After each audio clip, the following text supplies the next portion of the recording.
बंदी छोड़ सतगुरु रामपाल जी परमेश्वर जी की जय हो।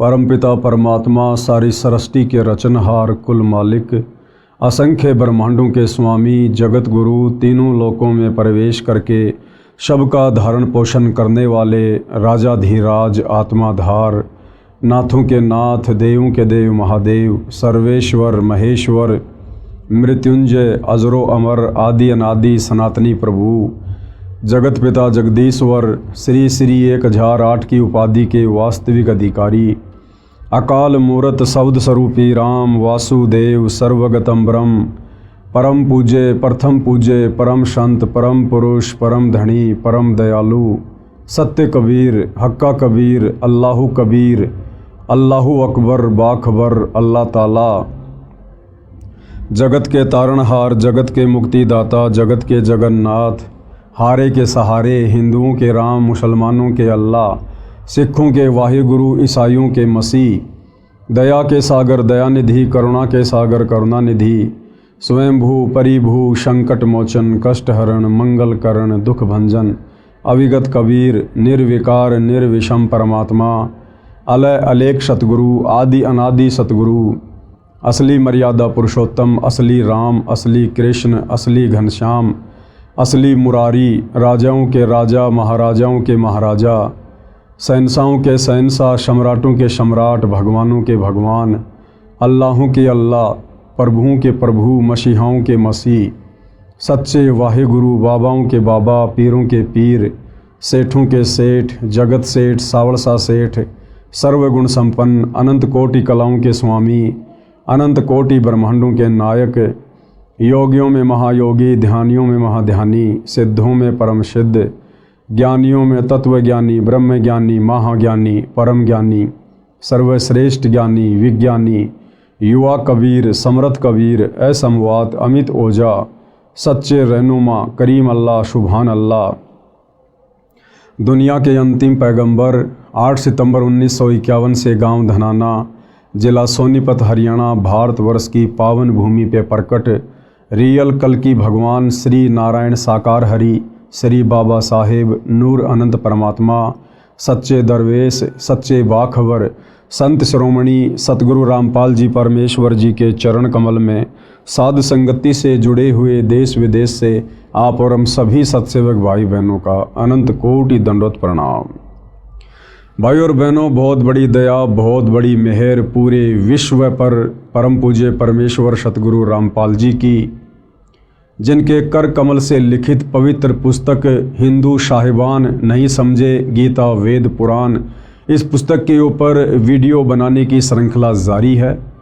इसी श्रृंखला में आज हमारा ये दूसरे नंबर का वीडियो है और यह पवित्र पुस्तक हिंदू साहिबान नहीं समझे गीता वेद पुराण विशेषकर हिंदू समाज से जुड़े भाई बहनों के लिए वरदान सिद्ध होगी अध्यात्म को जानने और पहचानने के मार्ग में।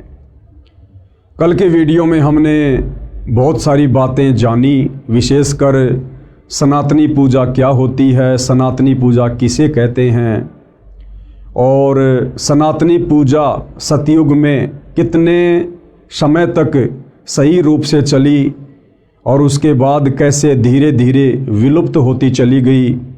आगे चलकर वही सनातन धर्म अनेक पंथों में विभाजित हो गया, जातियों और संप्रदायों में विभाजित हो गया और वर्तमान समय में सनातनी पूजा पूरी तरह से लुप्त हो चुकी है और पुनः सनातनी पूजा का उत्थान करने के लिए सतलोक से चलकर स्वयं कबीर साहेब सतगुरु रामपाल जी के नाम से धरती पर प्रकट होकर उसी सनातनी पूजा को पुनः लागू कर रहे हैं और निसंदेह 2028 के बाद वह सनातनी पूजा आदि सनातनी पूजा पूरे विश्व में एक बार पुनः लागू होगी।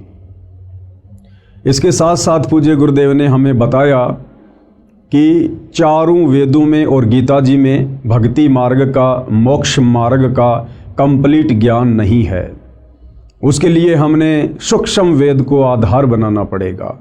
सूक्ष्म वेद यानी कबीर परमात्मा स्वयं पृथ्वी पर चलकर संत रूप में जब ज्ञान देते हैं उस ज्ञान को लिपिबद्ध कर लिया जाता है, जिसको कबीर वाणी के नाम से भी जाना जाता है। तो 650 साल पहले कबीर परमात्मा सतलोक से चलकर बनारस के काशी शहर में प्रकट हुए थे। 120 वर्ष तक उन्होंने हम आत्माओं को ज्ञान दिया, तत्व ज्ञान दिया। आगे चलकर एक अच्छी आत्मा आदरणीय धर्मदास जी के माध्यम से उस ज्ञान को कबीर सागर नामक पुस्तक में लिपिबद्ध कर लिया गया, जिसको 5वां वेद सूक्ष्म वेद कहते हैं। लेकिन आगे चलकर धीरे धीरे काल प्रेरणा से, काल के द्वारा भेजे गए संतों ने उस कबीर सागर के ज्ञान में भी मिलावट करनी शुरू कर दी, जिस कारण से कबीर परमेश्वर को पुनः आज से लगभग 300 वर्ष पहले गांव छुडानी, जिला झज्जर, हरियाणा में आदरणीय गरीबदास जी के रूप में प्रकट होना पड़ा। एक सांसारिक जीवन उन्होंने जिया। हालांकि परमात्मा कभी किसी माँ के गर्भ से जन्म लेकर नहीं आता है, लेकिन समर्थ उसको कहते हैं जो कुछ भी लीला कर सकता है। तो हम जीव आत्माओं की चरम दृष्टि को धोखा देते हुए कबीर परमेश्वर स्वयं गरीबदास जी के रूप में प्रकट हुए। उन्होंने एक मुँह बोली माँ बनाई, एक मुँह बोला पिता बनाया, और इस अध्यात्म को पुनः उन्होंने जीवित किया। और अंत में सतलोक जाने से पूर्व उन्होंने 24,000 वाणियों से युक्त एक नए सूक्ष्म वेद सदग्रंथ साहिब की रचना करवाई, जिस सूक्ष्म वेद को आधार बनाकर आज सतगुरु रामपाल जी हम आत्माओं को वह ज्ञान समझा रहे हैं। तो आज की वीडियो में भाई और बहनों हम शुरुआत करेंगे कि आदरणीय गरीबदास जी कौन थे, और गरीबदास जी ने जो ज्ञान दिया है उस परमेश्वर के विषय में कि वो परमात्मा कौन है, कैसा है, कहाँ रहता है, कैसे मिलता है, तो इसका प्रमाण हमारे वेदों में, गीता जी में कहाँ कहाँ है। आज हम इन सभी बातों को ध्यानपूर्वक सुनेंगे। तो चलिए शुरू करते हैं गुरुदेव भगवान के आशीर्वाद से। संत गरीबदास जी को 10 वर्ष की आयु में परमात्मा सर्वोपरि लोक सनातन परम धाम यानी सतलोक से आकर गांव छुडानी, जिला झज्जर, हरियाणा में मिले थे। उनकी आत्मा को ऊपर ले गए जहां परमात्मा रहता है। जिस प्रकार कबीर जी 650 साल पहले बेई नदी पर सिख धर्म के प्रवर्तक आदरणीय नानक जी को मिले और नानक जी की आत्मा को शरीर से निकाल कर सतलोक लेकर गए, सचखंड लेकर गए, उन्हें सब कुछ दिखाया, सृष्टि रचना से परिचित करवाया, ब्रह्मा विष्णु महेश के लोक दिखाए, 33 करोड़ देवी देवता दिखाए, पूरी सृष्टि का मैनेजमेंट किस प्रकार से चलता है, उन्हें हर प्रकार की बातों से परिचित करवाकर तीसरे दिन वापस उनके शरीर में बेई नदी के पास छोड़ा। ठीक इसी प्रकार वही कबीर परमात्मा अपना डबल रोल करते हुए आप और हम आत्माओं को अध्यात्म ज्ञान समझाते हुए पहले तो गरीबदास जी के रूप में धरती पर शिशु रूप में प्रकट हो जाते हैं, और जब गरीबदास जी के रूप में कबीर परमात्मा 10 वर्ष के होते हैं, उसके बाद अपने दूसरे रूप में जिंदा बाबा वाले रूप में गरीबदास जी को मिलते हैं और सांसारिक लोक दिखावे में गरीबदास जी की आत्मा को निकाल कर सतलोक लेकर जाते हैं।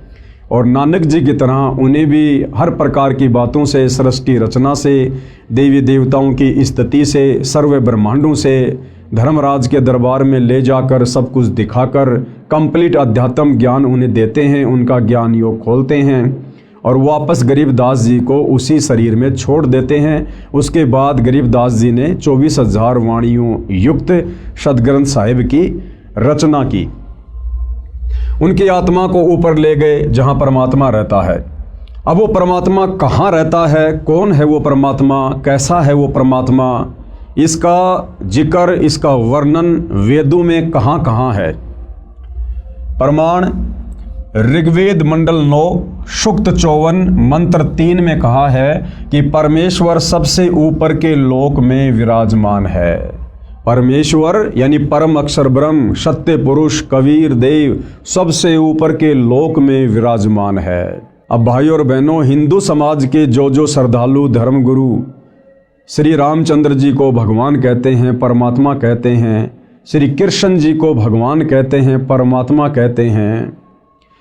अब जिस समय ये वेद लिखे गए थे उस समय तक तो भाई और बहनों श्री राम और श्री कृष्ण जी का जन्म भी नहीं हुआ था। तो ये कहाँ से पूर्ण परमात्मा हो सकते हैं, समर्थ भगवान हो सकते हैं? क्योंकि वेद सतयुग में मनु को मिले थे, मनु ने फिर आगे ऋषियों को दिया, फिर आगे आम समाज में ये ज्ञान उतारा गया। तो वेदों का ज्ञान ब्रह्मा जी के द्वारा अपने वंशजों को सतयुग में दिया गया था, जबकि श्री रामचंद्र जी का जन्म तो त्रेता युग में यानी सतयुग के लाखों वर्ष बाद हुआ था, और श्री कृष्ण जी का जन्म तो अभी ज़्यादा समय नहीं बीता है, लगभग 5,500 वर्ष पहले यानी द्वापर के अंत में श्री कृष्ण जी का जन्म हुआ था। तो वेदों में जिस पूर्ण ब्रह्म परमात्मा का जिक्र है वो परमात्मा कौन है? वो है असल में आदि राम, सबसे पहले वाला राम। वो है वास्तव में परमात्मा, परम अक्षर ब्रह्म। ऋग्वेद मंडल 9 सूक्त 54 मंत्र 3 में कहा है कि परमेश्वर सबसे ऊपर के लोक में विराजमान है। प्रमाण के लिए देखें ये फोटोकॉपी इस मंत्र की, जिसका अनुवाद आर्य समाज के अनुवादकों ने किया है। इसके प्रकाशक तिलकराज आर्य, अध्यक्ष आर्य प्रकाशन 814, कुंडेवालान अजमेरी गेट दिल्ली है, तथा मुद्रक अजय प्रिंटर्स शाहदरा दिल्ली है। और इसमें क्या कुछ लिखा गया है पूर्ण ब्रह्म परमात्मा परम अक्षर ब्रह्म की स्थिति के विषय में हम देखते हैं। प्रमाण ऋग्वेद मंडल नंबर 9 सूक्त 54 मंत्र 3। ये मंत्र आपके सामने है, आप इसको देख सकते हैं, पढ़ सकते हैं। इसका वास्तविक अनुवाद सतगुरु रामपाल जी ने किया है, जो इस प्रकार से है। विवेचन में हम पढ़ते हैं परमेश्वर ने क्या लिखा है, किस प्रकार समझाया है। विवेचन ऋग्वेद मंडल 9 सूक्त 54 मंत्र 3 की फोटोकॉपी में आप देखें, इसका अनुवाद आर्य समाज के विद्वानों ने किया है। यानी समाज को ये भ्रमणा ना हो कि भाई कहीं संत रामपाल जी ने अपनी तरफ से तो वेदों के इन मंत्रों का अनुवाद नहीं कर दिया गया है। इसलिए आप भाई बहनों की संतुष्टि के लिए, आपके विश्वास के लिए आर्य समाज के जिन विद्वानों को आप जी संस्कृत के प्रकांड ज्ञाता मानते हैं, वेदों के मर्मज्ञ मानते हैं, उन्हीं के द्वारा अनुवादित वेदों की फोटोकॉपी आपको दिखाई गई है, ताकि आपको कोई शंका ना रहे है कि परमेश्वर के विषय में उन विद्वानों ने क्या कुछ लिखा है। उनके अनुवाद में भी स्पष्ट है कि वह परमात्मा भुवनोपरि यानी संपूर्ण ब्रह्मांडों के ऊर्ध्व यानी ऊपर वाले, अर्थात ऊपर तिष्ठति यानी विराजमान है, ऊपर बैठा है, कि वो सबका परमात्मा जो तीनों लोकों में प्रवेश करके सबका धारण पोषण करता है, परम अक्षर ब्रह्म, वो तीनों लोकों से ऊपर यानी वो सतलोक में विराजमान है, सनातन परम धाम में विराजमान है वो परमात्मा। इसका यथार्थ अनुवाद इस प्रकार है।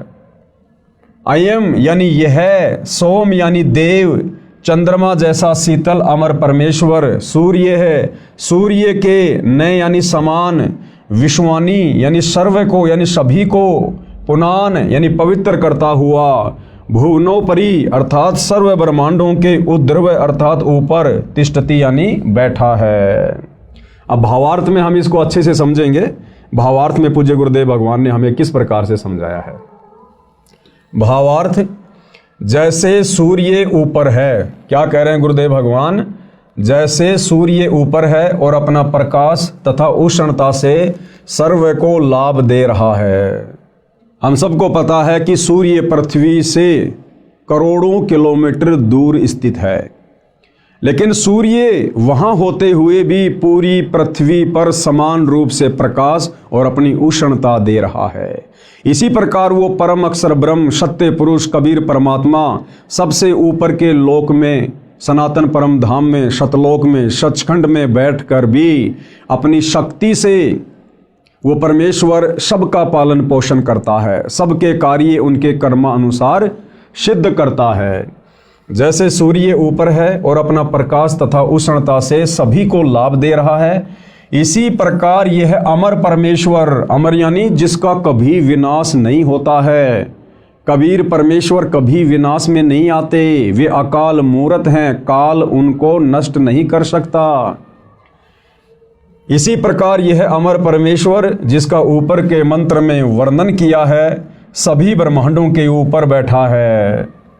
कबीर परमेश्वर जी ने संत गरीबदास जी को उसी परमेश्वर ने ऊपर ले जाकर पुनः पृथ्वी पर छोड़ा था।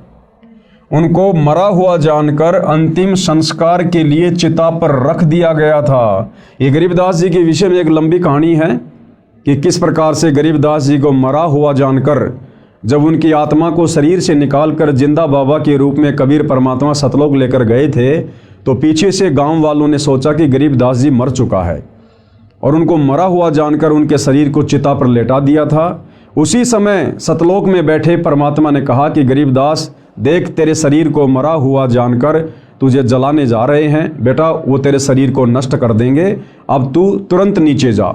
और कबीर परमात्मा ने सेकंडों में सतलोक से, जिस सतलोक की दूरी पाताल लोक से 16 शंख कोश है, एक सेकंड के अंदर कबीर परमेश्वर ने अपनी शक्ति से गरीबदास जी के शरीर में वापस आत्मा प्रवेश करवा दी। उनको मृतक जानकर अंतिम संस्कार के लिए चिता पर रख दिया था। अचानक जीवित हो गया। फिर 51 वर्ष जीवित रहे, कुल 61 वर्ष जीवित रहे। उनको परमात्मा ने संपूर्ण अध्यात्म ज्ञान यानी तत्व ज्ञान यानी सूक्ष्म वेद यानी 5वां वेद, जो ज्ञान देने के लिए परमात्मा सतलोक से आते हैं, जो मुक्ति का ज्ञान चारों वेदों में नहीं है, गीता जी में नहीं है, वो 5वां वेद सूक्ष्म वेद जिसको तत्व ज्ञान कहते हैं, वो सारा का सारा ज्ञान परमात्मा ने आदरणीय गरीबदास जी के हृदय में प्रवेश कर दिया था और उनका ज्ञान योग खोल दिया था। उनका ज्ञान योग खोल दिया। उसके पश्चात संत गरीबदास जी ने बताया कि कुल का मालिक एक है। भाइयों और बहनों, जिस प्रकार से परमात्मा ने वेद व्यास जी का ज्ञान योग खोल दिया था और वेद व्यास जी ने पहले के युगों में घटित घटनाओं का चित्रण ज्यों का त्यों 18 पुराणों में, गीता जी में, वेदों में और बहुत सारे ग्रंथ लिखकर उन्होंने किया, इसी प्रकार पूर्ण ब्रह्म परमात्मा अक्षर पुरुष कबीर देव ने आदरणीय गरीबदास जी का भी ज्ञान योग खोल दिया था। और आदरणीय गरीबदास जी आज से पहले का और आगे होने वाली घटनाओं का सब कुछ वो जान सकते थे और देख सकते थे। संत गरीबदास जी ने बताया कि कुल का मालिक एक है, क्योंकि गरीबदास जी भाइयों और बहनों कबीर परमात्मा के साथ जाकर पूरी सृष्टि के ज्ञान से परिचित हो चुके थे। सतलोक जाने के बाद परमात्मा ने उनको नीचे ब्रह्मा जी का लोक दिखाया, विष्णु जी का लोक दिखाया, क्योंकि सतलोक जाने के बाद आत्मा की हृदय वाली आंखें खुल जाती है, दिव्य दृष्टि खुल जाती है।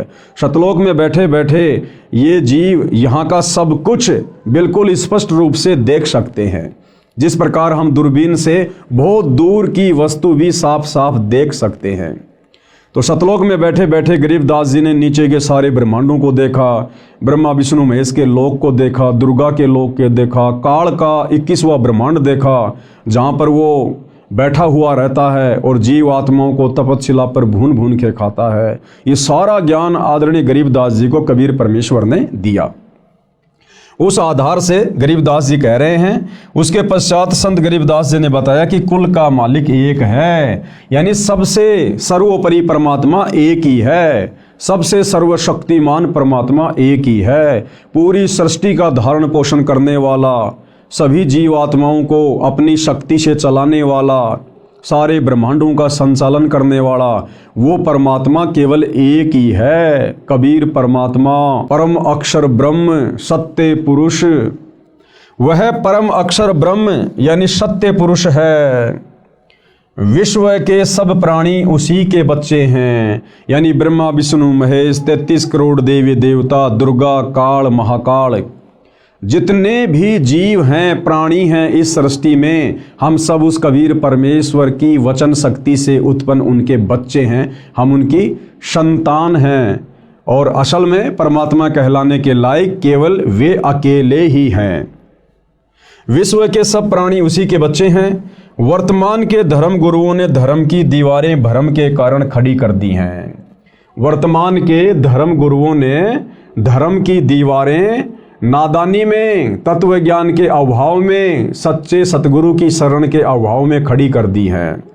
क्योंकि हमारे धर्म गुरुओं को, वो चाहे आदि शंकराचार्य जी रहे हों, चाहे वर्तमान के चारों शंकराचार्य हों, चाहे इनसे पहले वाले शंकराचार्य हों, या अन्य जितने भी संत महात्मा मंडलेश्वर हैं, इन्होंने संस्कृत का ज्ञान तो ग्रहण कर लिया, लेकिन एक संस्कृत भाषा को पढ़ने से, लिखने से, उसका ज्ञान हो जाने से वेदों का ज्ञान समझ में आ जाएगा, वो संकेत समझ में आ जाएंगे, ये जरूरी नहीं होता है। तो हमारे आचार्यों को, शंकराचार्यों को, धर्म गुरुओं को, इनको संस्कृत भाषा का तो ज्ञान था, लेकिन संस्कृत भाषा में वेदों के श्लोक हमें भक्ति मार्ग के विषय में क्या समझाना चाहते हैं, ये हमारे धर्मगुरु नहीं समझ पाए। और जितना उन्होंने समझा अपनी बुद्धि अनुसार, उस प्रकार से उल्टा सीधा ज्ञान उन्होंने समाज में पेश कर दिया, जिस कारण से सनातन धर्म के टुकड़े होते चले गए। सनातन धर्म से फिर मुसलमान धर्म निकला, हिंदू धर्म निकला, ईसाई धर्म निकला, जैन धर्म निकला, नया सिख धर्म बन गया, बहुत सारे संप्रदाय और जातियां बनती चली गई, सिर्फ और सिर्फ तत्व ज्ञान के अभाव में, इन सदग्रंथों को ना समझ पाने के कारण हमारे धर्मगुरुओं ने धीरे धीरे समाज को अनेक संप्रदायों में बांट दिया। अन्यथा आदरणीय गरीबदास जी कह रहे हैं, गरीब वही मोहम्मद, वही महादेव, वही आदम, वही ब्रह्मा, गरीबदास दूसरा कोई नहीं, देख आपने घर मां।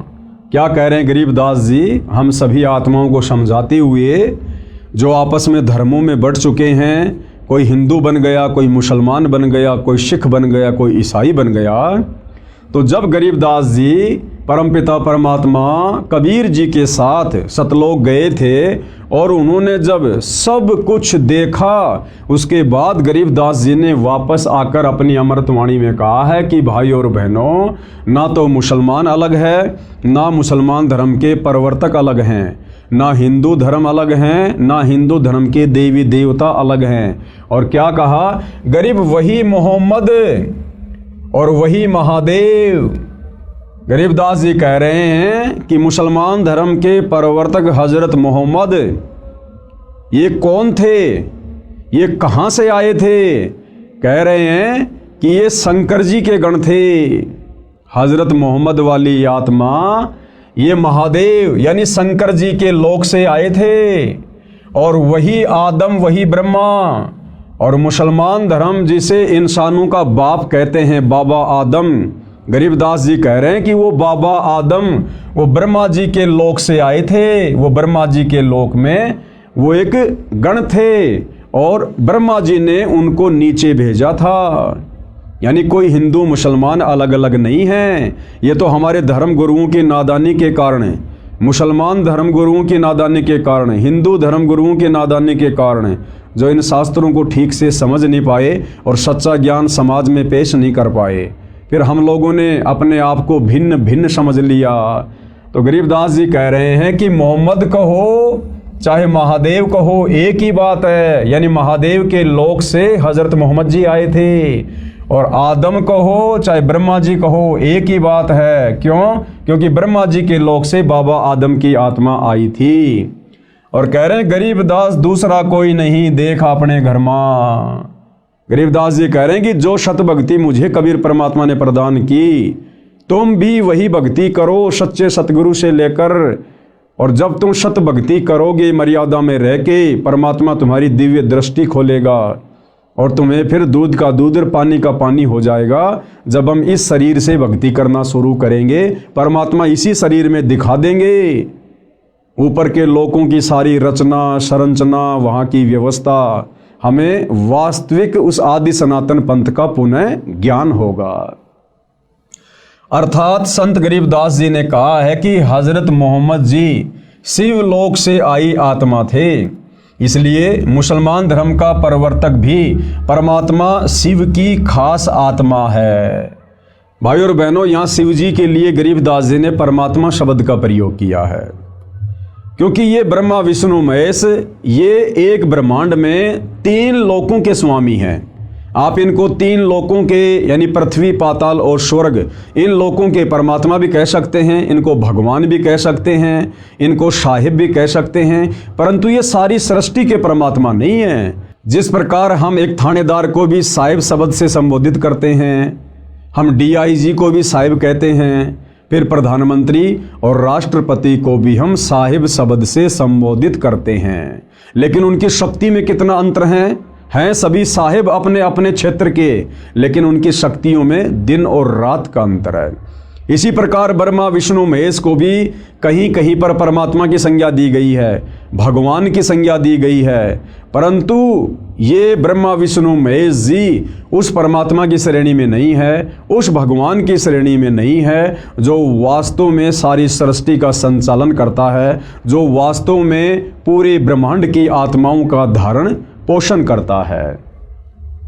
इसलिए मुसलमान धर्म का प्रवर्तक भी परमात्मा शिव की खास आत्मा है। बाबा आदम के विषय में कहा जाता है कि ये ब्रह्मा जी के लोक से नीचे आए थे, इसलिए ब्रह्मा जी व आदम जी का मूल निवास स्थान एक ही है। यदि मेरी बात पर विश्वास नहीं होता है, गरीबदास जी कह रहे हैं, अगर आपको मेरी बातों पर विश्वास नहीं है तो अपने घर यानी शरीर रूपी महल में मेरी बताई साधना करके देखो। गरीबदास जी कह रहे हैं कि भैया मैं जो साधना तुम्हें बता रहा हूँ कबीर परमात्मा के द्वारा बताई गई, आप भी उसी साधना को मर्यादा में रह के करो, आपको भी स्पष्ट रूप से दिखाई देगा और आपकी सारी संशय समाप्त हो जाएंगी, आपकी दिव्य दृष्टि खुल जाएगी, यानी अध्यात्म को समझने की दृष्टि परमात्मा के आशीर्वाद से खुल जाएगी। फिर आपको विश्वास हो जाएगा कि विश्व के सभी मानव एक परमपिता की संतान है। उसके बाद भाई और बहनों हमारी भक्ति शुरू होती है। यदि हम धर्मों में बटे रहेंगे, जातियों में बटे रहेंगे, वर्णों में बटे रहेंगे और एक दूसरे को अपना शत्रु दुश्मन मानकर अगर हम इस दृष्टिकोण से चलने की कोशिश करेंगे तो हम भक्ति मार्ग पर कभी भी सफल नहीं हो सकते। हमने सबसे पहले उस एक परमपिता परमेश्वर को जानना पड़ेगा, पहचानना पड़ेगा, उनके विधान को, उनके संविधान को जानना पड़ेगा। उसके बाद हम निर्विरोध रूप से ये भक्ति कर सकते हैं, निसंशय होकर हम ये भक्ति कर सकते हैं। अन्यथा हमेशा हमारे मन में काल प्रेरणा से शंकाओं के बीज पनपते ही रहेंगे। विचार करो, मुसलमान धर्म की शुरुआत यानी स्टार्टिंग हजरत ईसा जी के जन्म से लगभग 450 वर्ष पश्चात हुई है, यानी आज से लगभग 2500 वर्ष पहले ईसाई धर्म के प्रवर्तक हजरत ईसा जी का जन्म हुआ था और हजरत ईसा के जन्म के लगभग 450 वर्ष बाद मुसलमान धर्म के प्रवर्तक हजरत मोहम्मद जी का जन्म हुआ था। उसके बाद इस्लाम धर्म की शुरुआत हुई थी। आदि शंकराचार्य जी का जन्म ईसा जी से 508 वर्ष पहले हुआ था और जो आदि शंकराचार्य थे उनका जन्म ईसाई धर्म के प्रवर्तक हजरत ईसा जी से लगभग 508 वर्ष पहले हुआ था और आदि शंकराचार्य जी ने ही हिंदू धर्म की नींव डाली थी। आदि शंकराचार्य जी का जन्म ईसा जी से 508 वर्ष पहले हुआ, जिसने सनातन धर्म यानी पंथ को हिंदू नाम भी दिया। आदि शंकराचार्य ने देवी देवताओं की पूजा का विधान बताकर, जो देवी देवताओं की पूजा शास्त्रों के विरुद्ध है, उन्होंने उसी सनातन धर्म को हिंदू धर्म का नाम दिया। सनातन धर्म यानी हिंदू नाम भी दिया। मूर्ति पूजा, देवी देवताओं की पूजा पर आधारित कर दिया। आदि शंकराचार्य जी से पहले कोई भी व्यक्ति मूर्ति पूजा नहीं किया करता था, पाखंड पूजा नहीं किया करता था, देवी देवताओं की पूजा नहीं हुआ करती थी। केवल वेदों के अनुसार एक ब्रह्म का ओम मंत्र जाप किया करते थे। लेकिन आदि शंकराचार्य जी ने सनातन धर्म यानी उस पंथ को फिर हिंदू नाम भी दिया और मूर्ति पूजा, देवी देवताओं की पूजा पर समाज को आधारित कर दिया। सनातन धर्म सतयुग से चला आ रहा है, इसलिए हजरत ईसा जी, हजरत मूसा जी, हजरत आदम जी तथा हजरत मोहम्मद जी के जीव पहले सनातनी थे। सनातन धर्म सतयुग से चलता हुआ आ रहा है। सतयुग से कैसे? यानी हमारे जितने भी पूर्वज थे वो सभी वेदों के अनुसार साधना किया करते थे, धर्म कर्म किया करते थे। और जो व्यक्ति वेदों के अनुसार साधना करते हैं उनको सनातनी कहते हैं, सनातनी। तो ये जो सनातनी पूजा है ये सतयुग से चलती हुई आ रही थी।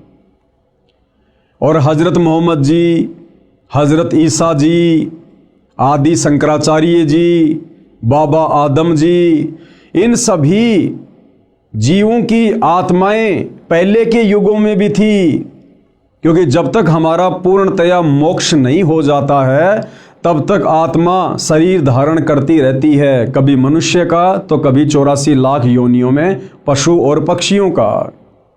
तो गुरुदेव भगवान कहना ये चाह रहे हैं कि नादान आत्माओं, ये सनातनी पूजा, ये सनातन धर्म सतयुग से चलता हुआ आ रहा है।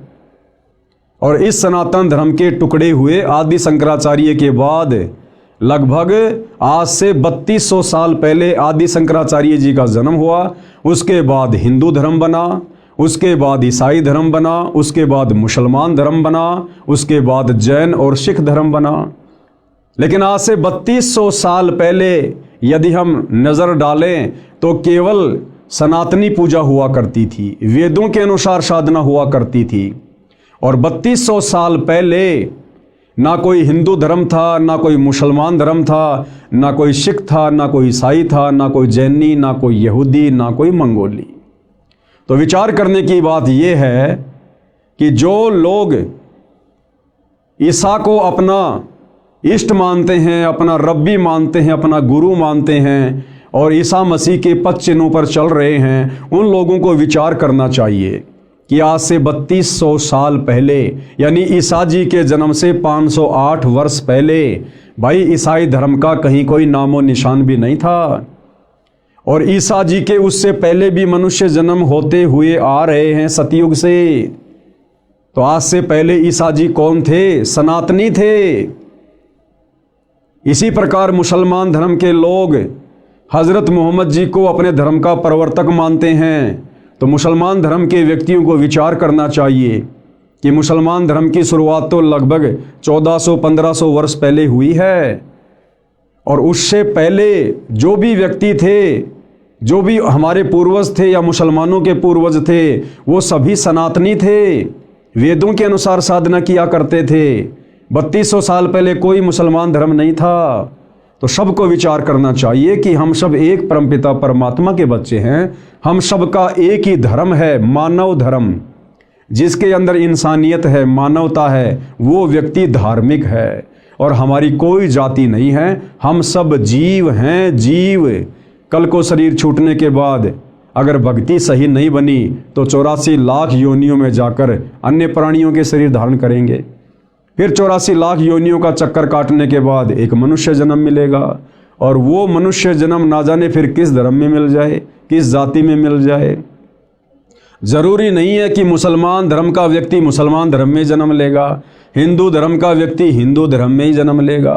क्योंकि वर्तमान में हम जितने भी व्यक्ति आपस में धर्मों में बटे हुए हैं, हिंदू, मुसलमान, सिख, ईसाई, आज से 3200 वर्ष पहले हमारे पूर्वज सनातनी थे, सभी वेदों के अनुसार साधना किया करते थे। हम सब के संस्कार आपस में रले मिले हैं। तो भाइयों और बहनों, हमने इस सत्य आध्यात्मिक ज्ञान को समझकर, पहचान कर, इतिहास में नज़र डालकर, उसके बाद आप और हमने सतगुरु रामपाल जी से सत उपदेश लेकर ये सत भक्ति शुरू करनी चाहिए। जिस सत भक्ति के करने से हमारी आत्मा का कल्याण होगा। फिर हमने ना कभी हिंदू बनना, ना मुसलमान बनना, ना सिख बनना, ना ईसाई बनना, ना इस गंदे लोक में जन्म मरण के चक्कर में पड़े रहना, ना हमने गधे कुत्ते सूअर की योनियों में जाना, ना हमने नरक भोगना। हम उस परम अक्षर ब्रह्म सत्य पुरुष कबीर देव के साथ में, जिस कबीर देव ने आदरणीय गरीबदास जी को ले जाकर अपना सनातन परम धाम सतलोक दिखाया, जिस परम अक्षर ब्रह्म कबीर देव ने बेई नदी से आदरणीय नानक जी की आत्मा को शरीर से निकालकर सचखंड ले जाकर सर्व ज्ञान कराया, सारे लोक दिखाए, वहाँ के सुख दिखाए, वहाँ के ठाट बाट दिखाए, सतलोक में रहने वाली आत्माओं से मिलाया, उनके कितने सुंदर शरीर हैं, कैसा उनका परिवार है, कितने वहाँ पर ठाट बाट है। उसके बाद नानक जी ने नीचे आकर बखूबी उसका वर्णन किया और गरीबदास जी ने भी किया। तो इस प्रकार से भाई और बहनों, वर्तमान में हमने पुनः सनातन की ओर चलना होगा, हमने उसी सनातनी पूजा को अपनाना होगा और तभी आप और हमारा मोक्ष संभव है। अन्यथा खाली जुबान से सनातन की बात करने वाले वर्तमान के साधु संत महात्मा, इनको भाई और बहनों सनातन के सह का भी ज्ञान नहीं है। तो क्या कह रहे हैं गुरुदेव भगवान? इसलिए विश्व के सब प्राणी एक परमात्मा के बच्चे हैं, कबीर परमात्मा के बच्चे हैं, उस परम अक्षर ब्रह्म के बच्चे हैं, सत्य पुरुष के बच्चे हैं।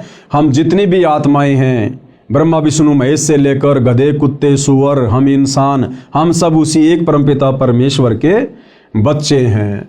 आगे पूज्य गुरुदेव भगवान क्या कह रहे हैं अपने विषय में जानकारी देते हुए? मेरा यानी रामपाल दास का विचार यह है कि जीव हमारी जाति है, मानव धर्म हमारा, हिंदू मुस्लिम सिख ईसाई धर्म नहीं कोई न्यारा। गुरुदेव भगवान क्या कह रहे हैं कि जीव हमारी जाति हैं, कि भाई हम सब जीव हैं। आज भले कोई प्रधानमंत्री बना है, कोई राष्ट्रपति बन के बैठा है, या ऊपर के लोकों में देवी देवता बन के बैठे हैं, ब्रह्मा विष्णु महेश की पोस्ट पर बैठे हैं, हम सब जीव हैं। जब कल को ब्रह्मा विष्णु महेश का समय पूरा होगा, जब उनकी वो गद्दी छीन ली जाएगी काल के द्वारा, फिर उनको नीचे के लोकों में पटका जाएगा, वो भी आप और हमारी तरह साधारण से मनुष्य का जीवन जिएंगे। और यदि उस मनुष्य जीवन में उनको सच्चा सतगुरु नहीं मिला, तो फिर से उन्हीं ब्रह्मा विष्णु महेश जी की आत्माओं को 84 लाख योनियों में गधे कुत्ते के शरीरों में कष्ट भोगना पड़ेगा। तो कहने का मतलब है हम सब जीव हैं, जीव। परमात्मा केवल एक ही है सृष्टि में, कबीर देव परम अक्षर ब्रह्म। तो परम पूज्य गुरुदेव सतगुरु रामपाल जी का यह नारा है कि जीव हमारी जाति है, यानी हमने इस प्रकार से अपने अभिमान अहंकार को त्याग देना चाहिए कि भाई हमारी कोई औकात नहीं है। आज यहाँ भले कोई 5 साल के लिए 10 साल के लिए प्रधानमंत्री बन के बैठा है, उसकी तूती बोल रही है, उसकी महिमा बोल रही है, उसके हाथों में सारी पावर है, शक्ति है, लेकिन कब तक? जिस दिन उसको प्रधानमंत्री के पद से हटा दिया जाएगा, वो शक्ति उसके हाथों में नहीं रहेगी। और जिस दिन उसका शरीर छूट जाएगा, उसकी मृत्यु हो जाएगी, फिर यम के दूत उसकी गर्दन पकड़ कर लेके जाएंगे, यदि उस प्रधानमंत्री ने सच्चा सतगुरु बनाकर सत भक्ति नहीं की तो। और फिर वो जीव संज्ञा में आ जाएगा, फिर उसको नरक भी भोगना पड़ेगा, उसको 84 लाख योनियों में पशु पक्षियों के जन्म भी भोगने पड़ेंगे। इसलिए गुरुदेव कहते हैं कि अजीव ने कभी भी अभिमान नहीं करना चाहिए। जीव हमारी जाति है और मानव धर्म हमारा, और जिसके अंदर नेक नीति है, मानवता है, इंसानियत है, दया धर्म है, कहते हैं यही सबसे बड़ा धर्म है। ये हिंदू मुस्लिम सिख ईसाई ये कोई धर्म नहीं है, ये तो हमारे धार्मिक गुरुओं की नादानी के कारण आपस में समाज बटा हुआ है और हमने एक दूसरे को अपना शत्रु मान लिया है। हिंदू मुस्लिम सिख ईसाई धर्म नहीं कोई न्यारा। अध्यात्म ज्ञान विज्ञान से सिद्ध करता हूं कि विश्व के प्राणी एक परमात्मा के बच्चे हैं, जो उस अपने पिता के पास जाने के लिए इच्छुक हैं। देखो भाई और बहनों, चाहे सतयुग में कोई भक्ति कर रहा था, तप कर रहा था, साधना कर रहा था, चाहे त्रेता में, चाहे द्वापर में, चाहे कलयुग के वर्तमान समय में, हर प्राणी इसी चाहत में भक्ति करता है कि मेरे को सदा के लिए सुख हो जाए। भाई और बहनों, हम देखते हैं बहुत सारी सीरियल में, बहुत सारी धार्मिक पुस्तकों में कि भाई हिरण्यकश्यप ने ब्रह्मा जी की साधना की, भस्मासुर ने शंकर जी की साधना की, विश्वामित्र जी ने साधना की, अन्य बड़े बड़े तपस्वियों ने साधना की, और उन्होंने ब्रह्मा जी को प्रसन्न किया, किसी ने विष्णु जी को, किसी ने शंकर जी को, किसी ने माता जी को। और जब वो देव उनके सामने उपस्थित होते थे, प्रकट होते थे उनकी साधना के प्रतिफल में विवश होकर उनको वरदान देने के लिए, तो भाई और बहनों आप ध्यान दीजिएगा, जब वो कहते थे कि मांगो वत्स तुम्हें क्या चाहिए, तुम्हारी साधना से मैं अति प्रसन्न हूँ, तो सबसे पहले वो यही मांगा करते थे कि हे भगवान मुझे वरदान दीजिए कि मैं अमर हो जाऊं, मैं किसी के भी मरने में ना आऊं, मुझे मारने में कोई भी सक्षम ना हो, मुझे फला फला राज्य अखंड प्राप्त हो जाए। तो वो ब्रह्मा विष्णु महेश यही कहा करते थे कि भाई ये हम नहीं कर सकते। इस सृष्टि में ना कोई अमर है, ना कोई अमर था, ना कोई अमर रहेगा। कौन सी सृष्टि में? काल के 21 ब्रह्मांड वाली सृष्टि में। फिर वो दूसरा वरदान मांगा करते थे कि ठीक है, मैं दिन में मरूं ना रात में मरूं, सुबह मरूं ना शाम में मरूं। इस प्रकार अपनी कल्पनाओं के आधार से वरदान वगैरह मांग लिया करते थे। और हम सबको पता है भाई और बहनों, अंत में उस हिरण्यकश्यप का अंत भगवान ने नरसिंह रूप धारण करके किया। तो इसी प्रकार से भाई और बहनों, जो भी साधु संत महात्मा या आम प्राणी भक्ति साधना करते हैं, उस साधना के प्रतिफल में उनकी यही इच्छा होती है कि मुझे सदा सदा का सुख हो जाए, मेरी कभी मृत्यु ना हो। लेकिन भाई इस 21 ब्रह्मांड में, इन 3 लोकों में, इस काल के लोक में हम चाहे कितनी साधना कर लें, यहाँ की उत्तम साधना है काल की, ब्रह्म की, जो गीता अध्याय 8 श्लोक नंबर 13 में वर्णन है कि ओम इति एक अक्षर ब्रह्म व्यवहारण माम अनुशमरण ये प्रयाति तजन देहम सयाति परमाम गतम। गीता का ज्ञान देने वाला भगवान ये ब्रह्म कह रहा है कि भाई मैं तो ब्रह्म लोक में रहता हूँ और मेरी साधना करने वाला ओम नाम के साथ में वो ब्रह्म लोक में आ जाता है। और गीता अध्याय 8 श्लोक नंबर 16 में फिर कह रहा है कि ब्रह्म लोक पर्यंत सर्व प्राणी पुनरावर्ती में हैं। यानी मेरे ब्रह्म लोक में आकर भी ये जीवात्मा अमर नहीं है, सदा का सुख नहीं भोग सकती, वहाँ से भी इसको नीचे जाना पड़ेगा। जब इसकी भक्ति कमाई समाप्त हो जाएगी, फिर ये लक 84 में जाएगा, गधा कुत्ता सुअर बनेगा, जन्मेगा, मरेगा। तो भाई और बहनों, वो परम शांति कहाँ मिलेगी? वो शाश्वत स्थान कहाँ है जहाँ जाने के बाद फिर कभी हमारी मृत्यु नहीं होती है, कभी हमसे वो सुख छीने नहीं जाते हैं? वो है सतलोक, सचखंड। तो क्या कह रहे हैं गुरुदेव भगवान कि विश्व के प्राणी एक परमात्मा के बच्चे हैं, यानी कबीर परमात्मा के, परम अक्षर ब्रह्म के, जो उस अपने पिता के पास जाने के इच्छुक हैं, उसी के पास जाने के लिए भिन्न भिन्न भक्ति के उपाय कर रहे हैं। कोई मंदिर में जाता है, कोई मस्जिद में जाता है, कोई चर्च में, कोई गुरुद्वारे में। अब संत गरीबदास जी की वाणी के आधार से विश्व के मानव की एकता को जानते हैं। संत गरीबदास जी की उपरोक्त वाणी का भावार्थ है कि विश्व के सब मानव, स्त्री या पुरुष, शरीर की संरचना एक समान है। यानी विश्व में जितने भी मानव शरीरधारी प्राणी हैं, स्त्री या पुरुष या किन्नर, तो गुरुदेव भगवान कह रहे हैं कि सबके शरीर की रचना एक समान है। हिंदू का भी नाक यही मिलेगा, मुसलमान का भी यही मिलेगा। हिंदू की भी 2 आंखें हैं, मुसलमानों की भी 2 आंखें हैं। हिंदू का शरीर भी एक समान है, मुसलमान का शरीर भी एक समान है। हिंदुओं की माता बहनों की शरीर की रचना भी एक जैसी है, मुसलमानों की माता बहनों की शरीर की रचना भी एक जैसी है। और हिंदुओं के शरीर में भी देवी देवताओं का वास है, कमल चक्र बने हुए हैं। मुसलमानों के शरीर में भी देवी देवताओं का वास है, कमल चक्र बने हुए हैं। सबके शरीर की रचना एक समान है। फिर भला हम अलग अलग कैसे हुए? हम सबको उत्पन्न करने वाला, बनाने वाला एक ही परमात्मा है। हम एक ही परमेश्वर की संतान हैं। भले वर्तमान में अज्ञानता के कारण हम उसे भिन्न भिन्न नामों से जानते हैं। जैसे कोई कहे मारो राम बड़ो है, कोई कहे खुदाई रे, कोई कहे ईसा मसीह बड़ो है, ये बाटा रहे लगाई रे।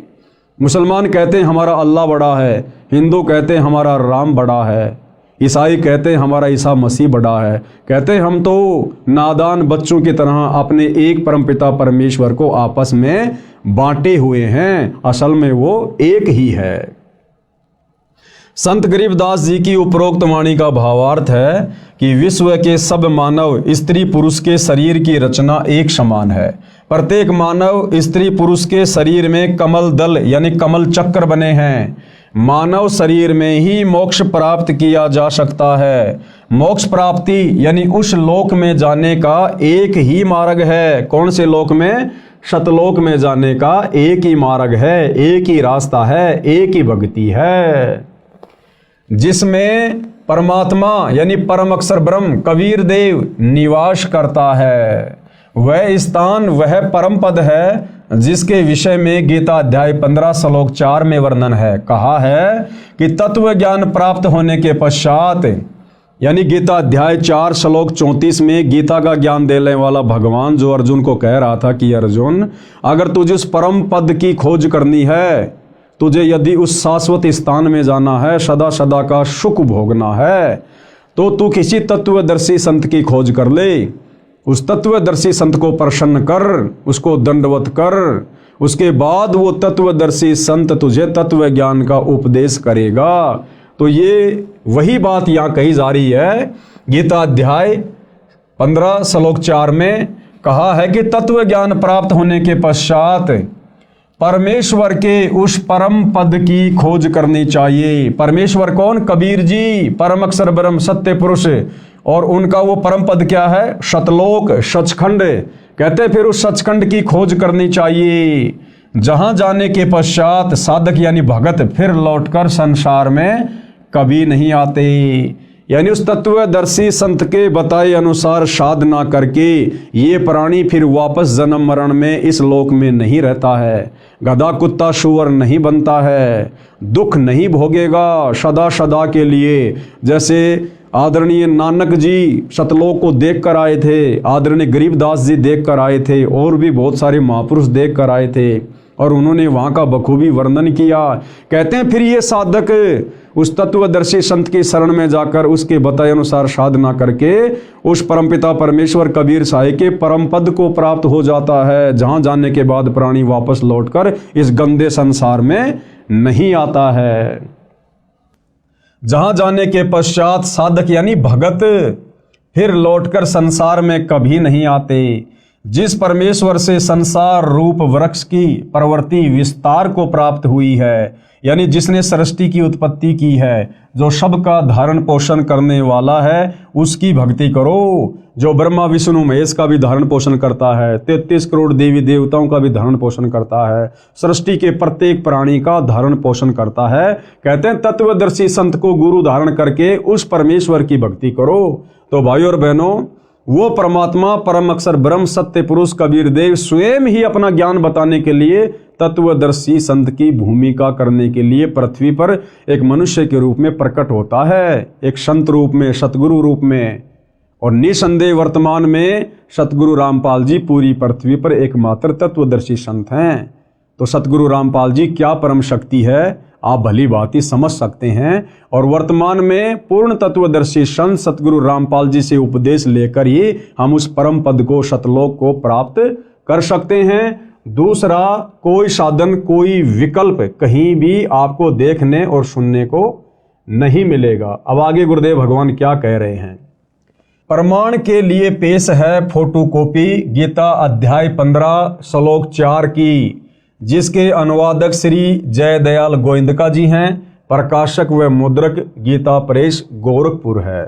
अब हम भाई बहनों को कैसे विश्वास हो कि उस परम पद के विषय में गीता जी में कहाँ लिखा हुआ है, क्योंकि आज से पहले तो हमारे किसी भी धर्म गुरु ने इस प्रकार से गीता जी को खोल खोल के, वेदों को खोल खोल के उनके श्लोक नहीं दिखाए, नहीं पढ़ाए। और आज से पहले हमारे पूर्वज अनपढ़ थे, उनको अक्षर ज्ञान नहीं था, उनको पढ़ने लिखने का भी अधिकार नहीं था। और जितने भी हमारे सदग्रंथ थे ये सारे के सारे संस्कृत भाषा में थे, जिस कारण से हमारे पूर्वज इनको समझ भी नहीं सकते थे। तो जैसा हमारे धर्म गुरुओं ने हमारे को धर्म के विषय में बताया, गीता जी के विषय में बताया, वेदों के अंदर क्या ज्ञान है हमें जैसा भी बता दिया गया, हमारे पूर्वजों ने सहर स्वीकार कर लिया। लेकिन भाइयों और बहनों, आज सतगुरु रामपाल जी उंगली रख रख कर हमें इन समस्त धार्मिक ग्रंथों की गूढ़ सच्चाई से परिचित करवा रहे हैं। तो वर्तमान में धोखे की किसी प्रकार की कोई शंका नहीं होनी चाहिए। और बुद्धिमान समाज ने भी अपनी आंखों से इन समस्त प्रमाणों को देखकर, सबूतों को देखकर, जो हमारे ही धर्म की पवित्र पुस्तकों में वर्णित है, आप और हमने इस सच्चाई को फिर स्वीकार भी करना चाहिए अपनी आत्मा के कल्याण के लिए। तो गीता अध्याय 15 श्लोक 4 हमें क्या ज्ञान दे रहा है।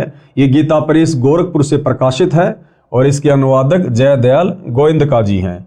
और इसमें क्या कुछ लिखा है भाई और बहनों, हम ध्यान से इस श्लोक को पढ़ते हैं पूज्य गुरुदेव जी के आशीर्वाद से। तो भाई और बहनों, ये श्लोक लिखा हुआ है, आपकी आंखों के सामने है। यदि आपके पास में गीता जी है तो आप जी मिलान कर सकते हैं। जयदयाल गोविंदका जी ने संस्कृत के सामने हिंदी में अनुवाद किया है, आपकी आंखों के सामने है। उसके पश्चात उस परम पद रूप परमेश्वर को भली भांति खोजना चाहिए, जिसमें गए हुए पुरुष फिर लौटकर संसार में नहीं आते, और जिस परमेश्वर से इस पुरातन संसार वृक्ष की प्रवृत्ति विस्तार को प्राप्त हुई है, उसी आदि पुरुष नारायण के मैं शरण हूं। देखो भाई और बहनों, गीता जी का ज्ञान देने वाला भगवान, जिसको पूरा हिंदू समाज भगवान मान चुका था, परमात्मा मान चुका था, गीता का ज्ञान देने वाला भगवान अर्जुन से खुद कह रहा कि अर्जुन मैं भी उसी की शरण में हूं।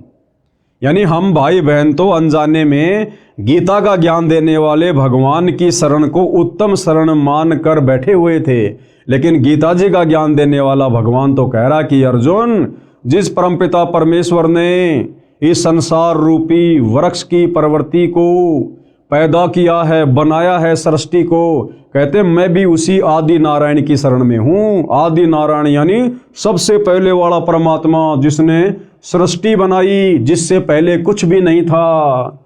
कहते उसी आदि पुरुष नारायण के मैं शरण हूं। इस प्रकार दृढ़ निश्चय करके उस परमेश्वर का मनन और नित्य ध्यान करना चाहिए। यानी गीता का ज्ञान देने वाला भगवान भी उसी परमपिता परमात्मा अक्षर पुरुष सत्य पुरुष कबीर देव की भक्ति करने की सलाह दे रहा है। अब आगे क्या कुछ लिखा हुआ है भाई और बहनों, पढ़ते हैं पूज्य गुरुदेव जी के आशीर्वाद से। शरीर में बने कमलों की जानकारी, यानी शरीर चाहे हिंदू का हो, चाहे मुसलमान का, सिख का, चाहे ईसाई का, सबके शरीर की रचना एक समान है, क्योंकि हम सब एक ही परमपिता परमेश्वर के बच्चे हैं। और हमारे शरीर में कमल दल, कमल चक्कर कहाँ कहाँ हैं, किन किन देवताओं का उनमें वास है, पूज्य गुरुदेव भगवान के आशीर्वाद से हम जानकारी प्राप्त करते हैं। परम अक्षर ब्रह्म यानी सबके मालिक के परम धाम स्थान में जाने का एक मार्ग है, यानी सतलोक में जाने का केवल एक ही भक्ति मार्ग है, जो उस तत्वदर्शी संत के पास है। और वो तत्वदर्शी संत वर्तमान में धरती पर सतगुरु रामपाल जी हैं, जो मानव शरीर में बने कमल चक्रों से होकर गुजरता है। अन्य कोई मार्ग नहीं है। यानी सतगुरु रामपाल जी इस पूरे विश्व में एकमात्र हमें वो सत भक्ति प्रदान करने के लिए आए हैं, जिससे हमारे शरीर में बने कमल चक्र खुलेंगे, और इनके खुलने के बाद ही हमारी आत्मा अंतिम समय में जब शरीर छोड़ेगी तो उन्हीं कमल चक्रों में से होकर त्रिकुटी पर जाएगी, उस परम अक्षर ब्रह्म के परम धाम को जाएगी, सतलोक को जाएगी। दूसरा कोई मार्ग नहीं है, अन्य कोई मार्ग नहीं है। ये कमल चक्कर मानव शरीर में रीढ़ की हड्डी के साथ साथ अंदर की ओर स्थान स्थान पर बने हैं, जिनकी स्थिति समझने के लिए कृपया मानव चित्र को देखिएगा। अब वो कमल चक्कर का यहाँ पर एक फोटो बनाकर हमें समझाया गया है। तो भाई और बहनों, ये फोटो कॉपी है। हिंदू, मुसलमान, सिख, ईसाई यानी पूरे विश्व के जितने भी मानव शरीरधारी प्राणी हैं, स्त्री या पुरुष, उन सब के शरीर की रचना सेम टू सेम है। सभी के शरीर के कमल चक्र में इन देवी देवताओं का वास है, जिनके नाम, गांव, पते सब कुछ इनके आगे लिखे हुए हैं। कौन से चक्र में कौन से देवता का वास है, कौन से दल में कौन से देवता का वास है। शरीर पिंड में बने कमल चक्रों के चित्र। अब हम इसको आगे पढ़ते हैं। आप देख रहे हैं यह चित्र, इसमें प्रत्येक कमल की स्थिति स्पष्ट की है। प्रत्येक कमल में प्रवेश द्वार है जो बंद रहता है। ये कमल चक्कर केवल सतगुरु रामपाल जी की सत भक्ति करने वाले भक्तों के ही खुलते हैं। अन्य किसी भी विधि से, किसी भी भक्ति से आप चाहे लाख वर्ष मनमुखी जाप कर लो, राधे राधे श्याम का जाप कर लो, ओम नमो भागवते वासुदेवाय का जाप कर लो, कावड़ ले आओ, पैदल यात्रा कर लो, हिमालय की गुफाओं में चले जाओ, किसी भी यत्न और प्रयत्न से मानव शरीर में बने कमल चक्र नहीं खुलते, जिन कमल चक्रों से अंत में हमारी आत्मा उस परम धाम को जाती है। इस प्रकार की स्थिति प्रत्येक मानव स्त्री पुरुष के शरीर में है। सब कमल चक्र बंकनाल एक टेढ़ी मेढ़ी नाड़ी से जुड़े हैं। वह पाइप यानी नलकी की तरह हैं, जिसको बंकनाल कहा जाता है। उसमें कमलों के द्वारों से अन्य कोई प्रवेश द्वार नहीं है। जीवात्मा हृदय कमल में रहता है। जो सत्य भक्ति करता है वह परायण काल में यानी शरीर छोड़ने के बाद यानी संसार से जाने के समय हृदय कमल से मूल कमल में आता है, वहाँ से ऊपर को चलता है। उसकी सारे जीवन की भक्ति की शक्ति से सब कमल चक्कर खुले होते हैं। वह निर्बाध अपने इष्ट धाम में चला जाता है। जिस प्रकार भाइयों और बहनों हम गाड़ी लेकर टोल टैक्स पार करने की कोशिश करते हैं, और भाइयों और बहनों जिसकी गाड़ी पर फास्ट टैग लगा हुआ है और जिसके फास्ट टैग में पैसे हैं, उस टोल टैक्स पर जाते ही ऑटोमेटिक वहाँ का बैरियर हट जाता है और गाड़ी टोल टैक्स को पार कर जाती है। इसी प्रकार शरीर छोड़ते समय जिन आत्माओं के कमल चक्कर खुले होंगे वही आत्माएं उस परम अक्षर ब्रह्म के शतलोक को प्राप्त होगी। बाकी यही गधे कुत्ते सुअर बनते रहेंगे, नरक में स्वर्ग में धक्के खाते रहेंगे, 84 लाख योनियों में भटकते भरमते रहेंगे। तो ये कमल चक्कर खोलने की सतभक्ति वर्तमान में केवल सतगुरु रामपाल जी के पास है, केवल सतगुरु रामपाल जी के पास में। और आगे पूज्य गुरुदेव भगवान हमें क्या बता रहे हैं? विशेष जैसे टीवी यानी टेलीविजन में चैनल बने होते हैं, जो कार्यक्रम टीवी पर देखा जाता है वह वास्तव में कहीं अन्य स्थान पर हो रहा होता है। जिस प्रकार बहुत सारे भाई बहन क्रिकेट का मैच देखते हैं अपने घरों में बैठकर।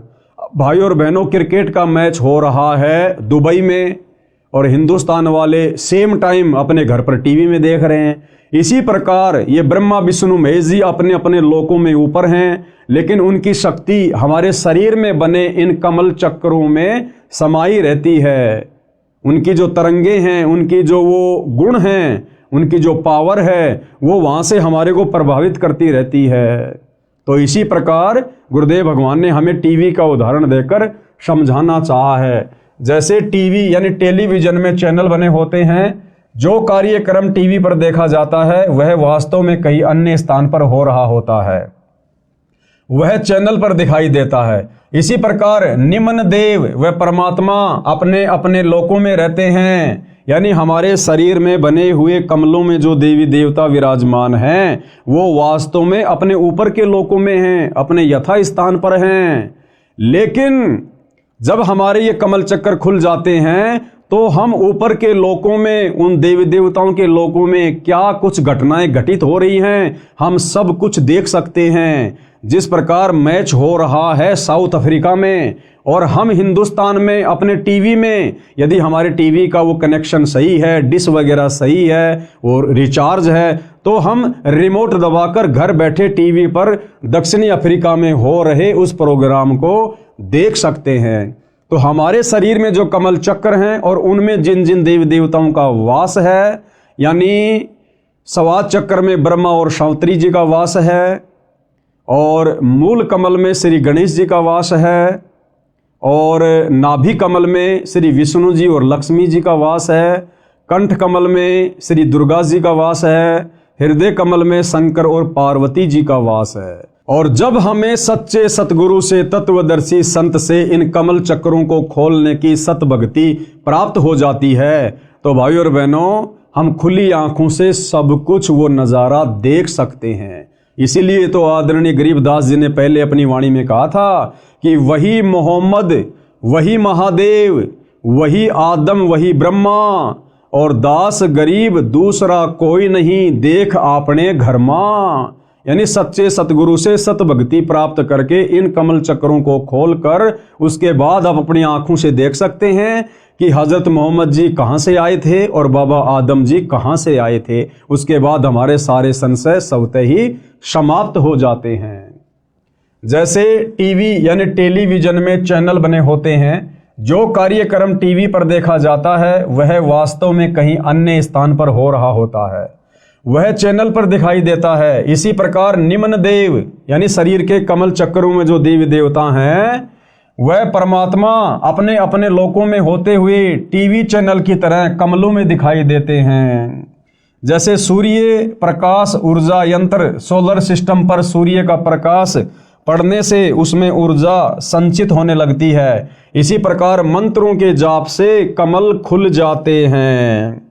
जिस प्रकार सूर्य हमारे से कितना करोड़ों किलोमीटर दूर है और आजकल वैज्ञानिकों ने एक सोलर सिस्टम बना दिया, सोलर पैनल, और जैसे सूर्य की किरणें उस सोलर पैनल पर गिरनी शुरू होती हैं, नीचे इन्वर्टर से बैटरी चार्ज होनी शुरू हो जाती है, वो लाइट जमा होनी शुरू हो जाती है। इसी प्रकार जब हम सच्चे सतगुरु से सत भक्ति प्राप्त करेंगे तो भाइयों और बहनों, ऊपर के लोकों में बैठे हुए देवी देवता और उनके नज़ारे हमारे शरीर के कमल चक्कर में बने हुए, जब वो कमल चक्कर खुल जाते हैं हम बखूबी देख सकते हैं, सारी सच्चाई से परिचित हो सकते हैं। जैसे सूर्य प्रकाश ऊर्जा यंत्र यानी सोलर सिस्टम पर सूर्य का प्रकाश पड़ने से उसमें ऊर्जा संचित होने लगती है, इसी प्रकार मंत्रों के जाप से कमल खुल जाते हैं।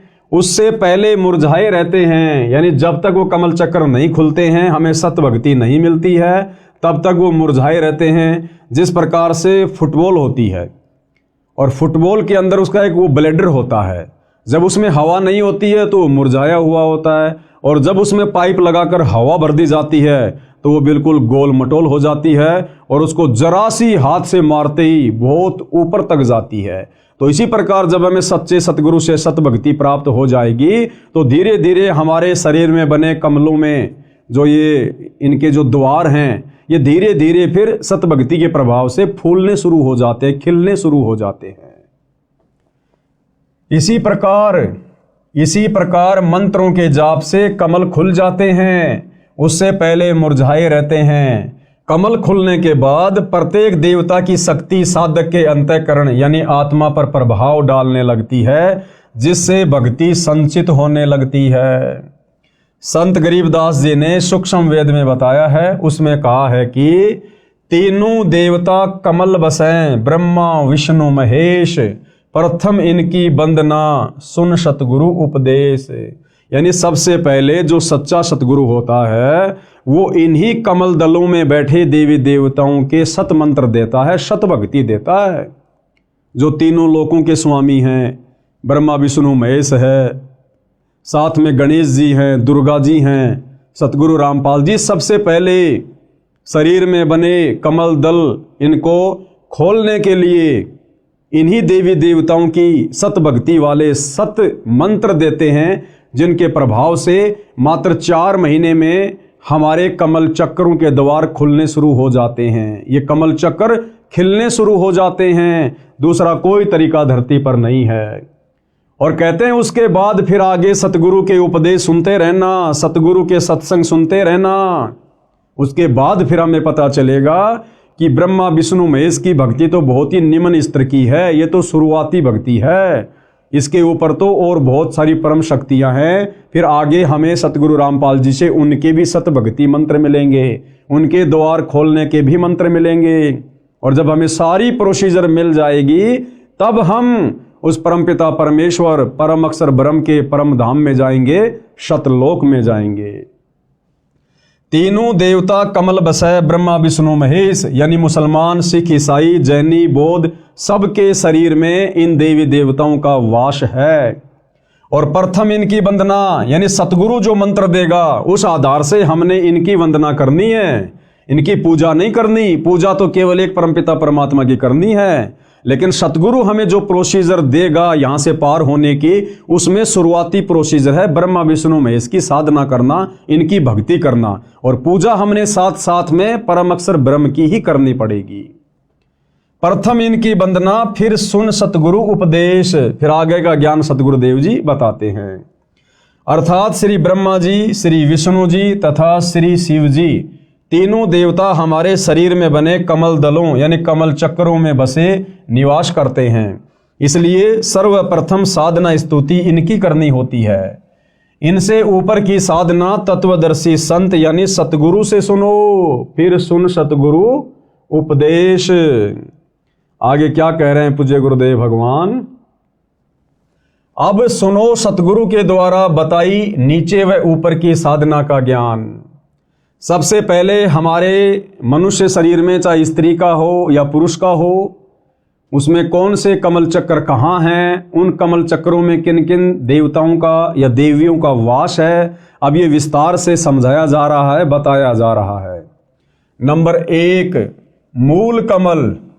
इसको मूल कमल कहो चाहे मूल चक्र कहो। मूल कमल में देवता श्री गणेश जी का निवास है। चाहे हिंदू का शरीर हो चाहे मुसलमान का, विश्व में जितने भी मानव शरीरधारी स्त्री पुरुष हैं, उन सब के शरीर की रचना एक समान है। तो मूल कमल में देवता श्री गणेश जी का निवास है। इसकी 4 पंखुड़ियां हैं। इसके प्रवेश द्वार को खोलने का एक मंत्र है, जो श्री गणेश जी की साधना करने का मूल मंत्र है, जिससे श्री गणेश जी तुरंत फल देने लगता है। जीव आत्मा के लिए प्रवेश द्वार खोल देता है। फिर आत्मा स्वादिष्टान चक्र यानी स्वाद चक्र की ओर चलती है, क्योंकि जीव आत्मा को उस लोक में जाना है जिसमें परमात्मा रहता है, जहां जाने के पश्चात भगत यानी साधक लौटकर संसार में नहीं आता है। फिर दूसरे नंबर का चक्र है स्वाद कमल या स्वाद चक्र। इसको स्वादिष्टान कमल चक्र भी कहा जाता है। इस कमल की 6 पंखुड़ियां हैं। श्री ब्रह्मा जी तथा उनकी पत्नी सावित्री जी का निवास है। स्वाद चक्र में किन किन देवी देवताओं का वास है? श्री ब्रह्मा जी का और उनकी पत्नी श्री सावित्री जी का। इसके द्वार को खोलने का मंत्र है, जिसकी साधना यानी जाप करने से यह द्वार ब्रह्मा जी खोल देते हैं। जीवात्मा फिर ऊपर को नाभि कमल की ओर चलती है। अब भाइयों और बहनों, जब तक हमें इन देवी देवताओं के सच्चे भक्ति मंत्र नहीं मिलेंगे, तब तक ये अपना द्वार जीव आत्मा को आगे जाने के लिए खोलकर नहीं देते हैं। जिस प्रकार भाइयों और बहनों, हम भैंसे को कितना ही भैंसा भैंसा कहें, वो हमारी तरफ पलटकर देखता भी नहीं है, लेकिन उस भैंसे का एक मूल मंत्र है। उसको धीरे से कह दो उर्र ही, तुरंत पलट के देखेगा कहां से आवाज आई। जिस प्रकार एक कुत्ता होता है, हम उसको कितना ही कहें कुत्ता कुत्ता, एक कुत्ता ले रोटी, एक कुत्ता, वो कुत्ता बिल्कुल नहीं देखता, लेकिन उसका एक बीज मंत्र है। धीरे से उसको कह दो त्योल त्योल या तुरंत देखेगा वो कुत्ता, क्योंकि उस वाणी से वो प्रभावित होता है, आकर्षित होता है कि मुझे कौन पुकार रहा है। इसी प्रकार भाइयों और बहनों, वर्तमान में पूरा का पूरा हिंदू समाज, मुसलमान समाज, सिख और ईसाई समाज, इनके धर्मगुरुओं ने जैसे भी शास्त्र विरुद्ध साधना इन भाई बहनों को दी हुई है, इस साधना से हमारे शरीर में बने कमल चक्रों में इन देवी देवताओं के द्वार नहीं खुल सकते। खाली राधे राधे बोलने से, हरे रामा हरे कृष्णा करने से, जय गणेश देवा करने से, ओम जय जगदीश हरे करने से, ये तो इनके नाम है। जैसे भैंसे को भैंसा भैंसा को नहीं देखेगा, कुत्ते को कुत्ता कुत्ता को नहीं देखेगा, इसी प्रकार आप इन देवी देवताओं के कितने भी नाम जपो, ये आपकी तरफ ध्यान भी नहीं देंगे। परंतु इन देवी देवताओं को पुकारने के, इनको आकर्षित करने के कुछ मूल मंत्र हैं, बीज मंत्र हैं, जो केवल वर्तमान में धरती पर सतगुरु रामपाल जी के पास हैं। और जब हम उन मंत्रों का जाप करेंगे तो ये हमारे लिए वो द्वार भी खोल देंगे, और ये हमारी हर आवश्यकता को परमपिता परमेश्वर जी के आशीर्वाद से पूरा करेंगे, पूरा। तीसरा है नाभि कमल, नाभि चक्र। इसकी 8 पंखुड़ियां हैं। इसमें श्री विष्णु जी तथा इनकी पत्नी श्री लक्ष्मी जी का निवास है। इसका द्वार भी बंद रहता है। इसे खोलने का भी एक मंत्र है, जिसका जाप करना होता है, जो इन देव देवी को शीघ्र प्रभावित यानी प्रसन्न कर देता है। ये भी जीवात्मा के लिए द्वार खोल देते हैं। फिर जीवात्मा हृदय कमल की ओर ऊपर को चलती है। चौथे नंबर पर है हृदय कमल, हृदय चक्र। इसकी 12 पंखुड़ियां हैं। इसमें श्री शिव जी तथा इनकी पत्नी श्री पार्वती जी का निवास है।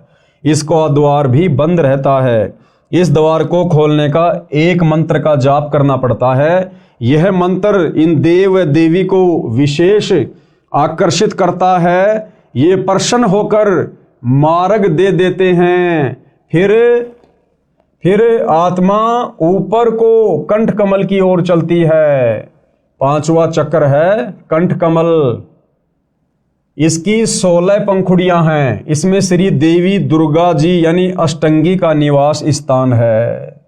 जो भाई बहन माता जी के नवरात्रि करते हैं, मंदिरों में जाते हैं, जागरण करते और करवाते हैं, इस विधि से तो लाख जन्म भी माता जी प्रसन्न नहीं होती, उल्टा रुष्ट होती है। और ना ही शरीर में बना माता जी का वो चक्र खुलता है। वो कैसे खुलेगा? वो वास्तविक मंत्र क्या है जिसका जाप करने से माता जी शीघ्र हमें लाभ देती है, हमारे ऊपर प्रसन्न होती है, हमारी आत्मा के कल्याण के लिए, मोक्ष के लिए अपने उस द्वार को, चक्कर को खोल देती है। वो मंत्र आज पूरी पृथ्वी पर केवल सतगुरु रामपाल जी के पास है, जिन मंत्रों का हम लाखों की संख्या में उनके भगत रोजाना सुमरण करते हैं। इसका भी द्वार बंद रहता है।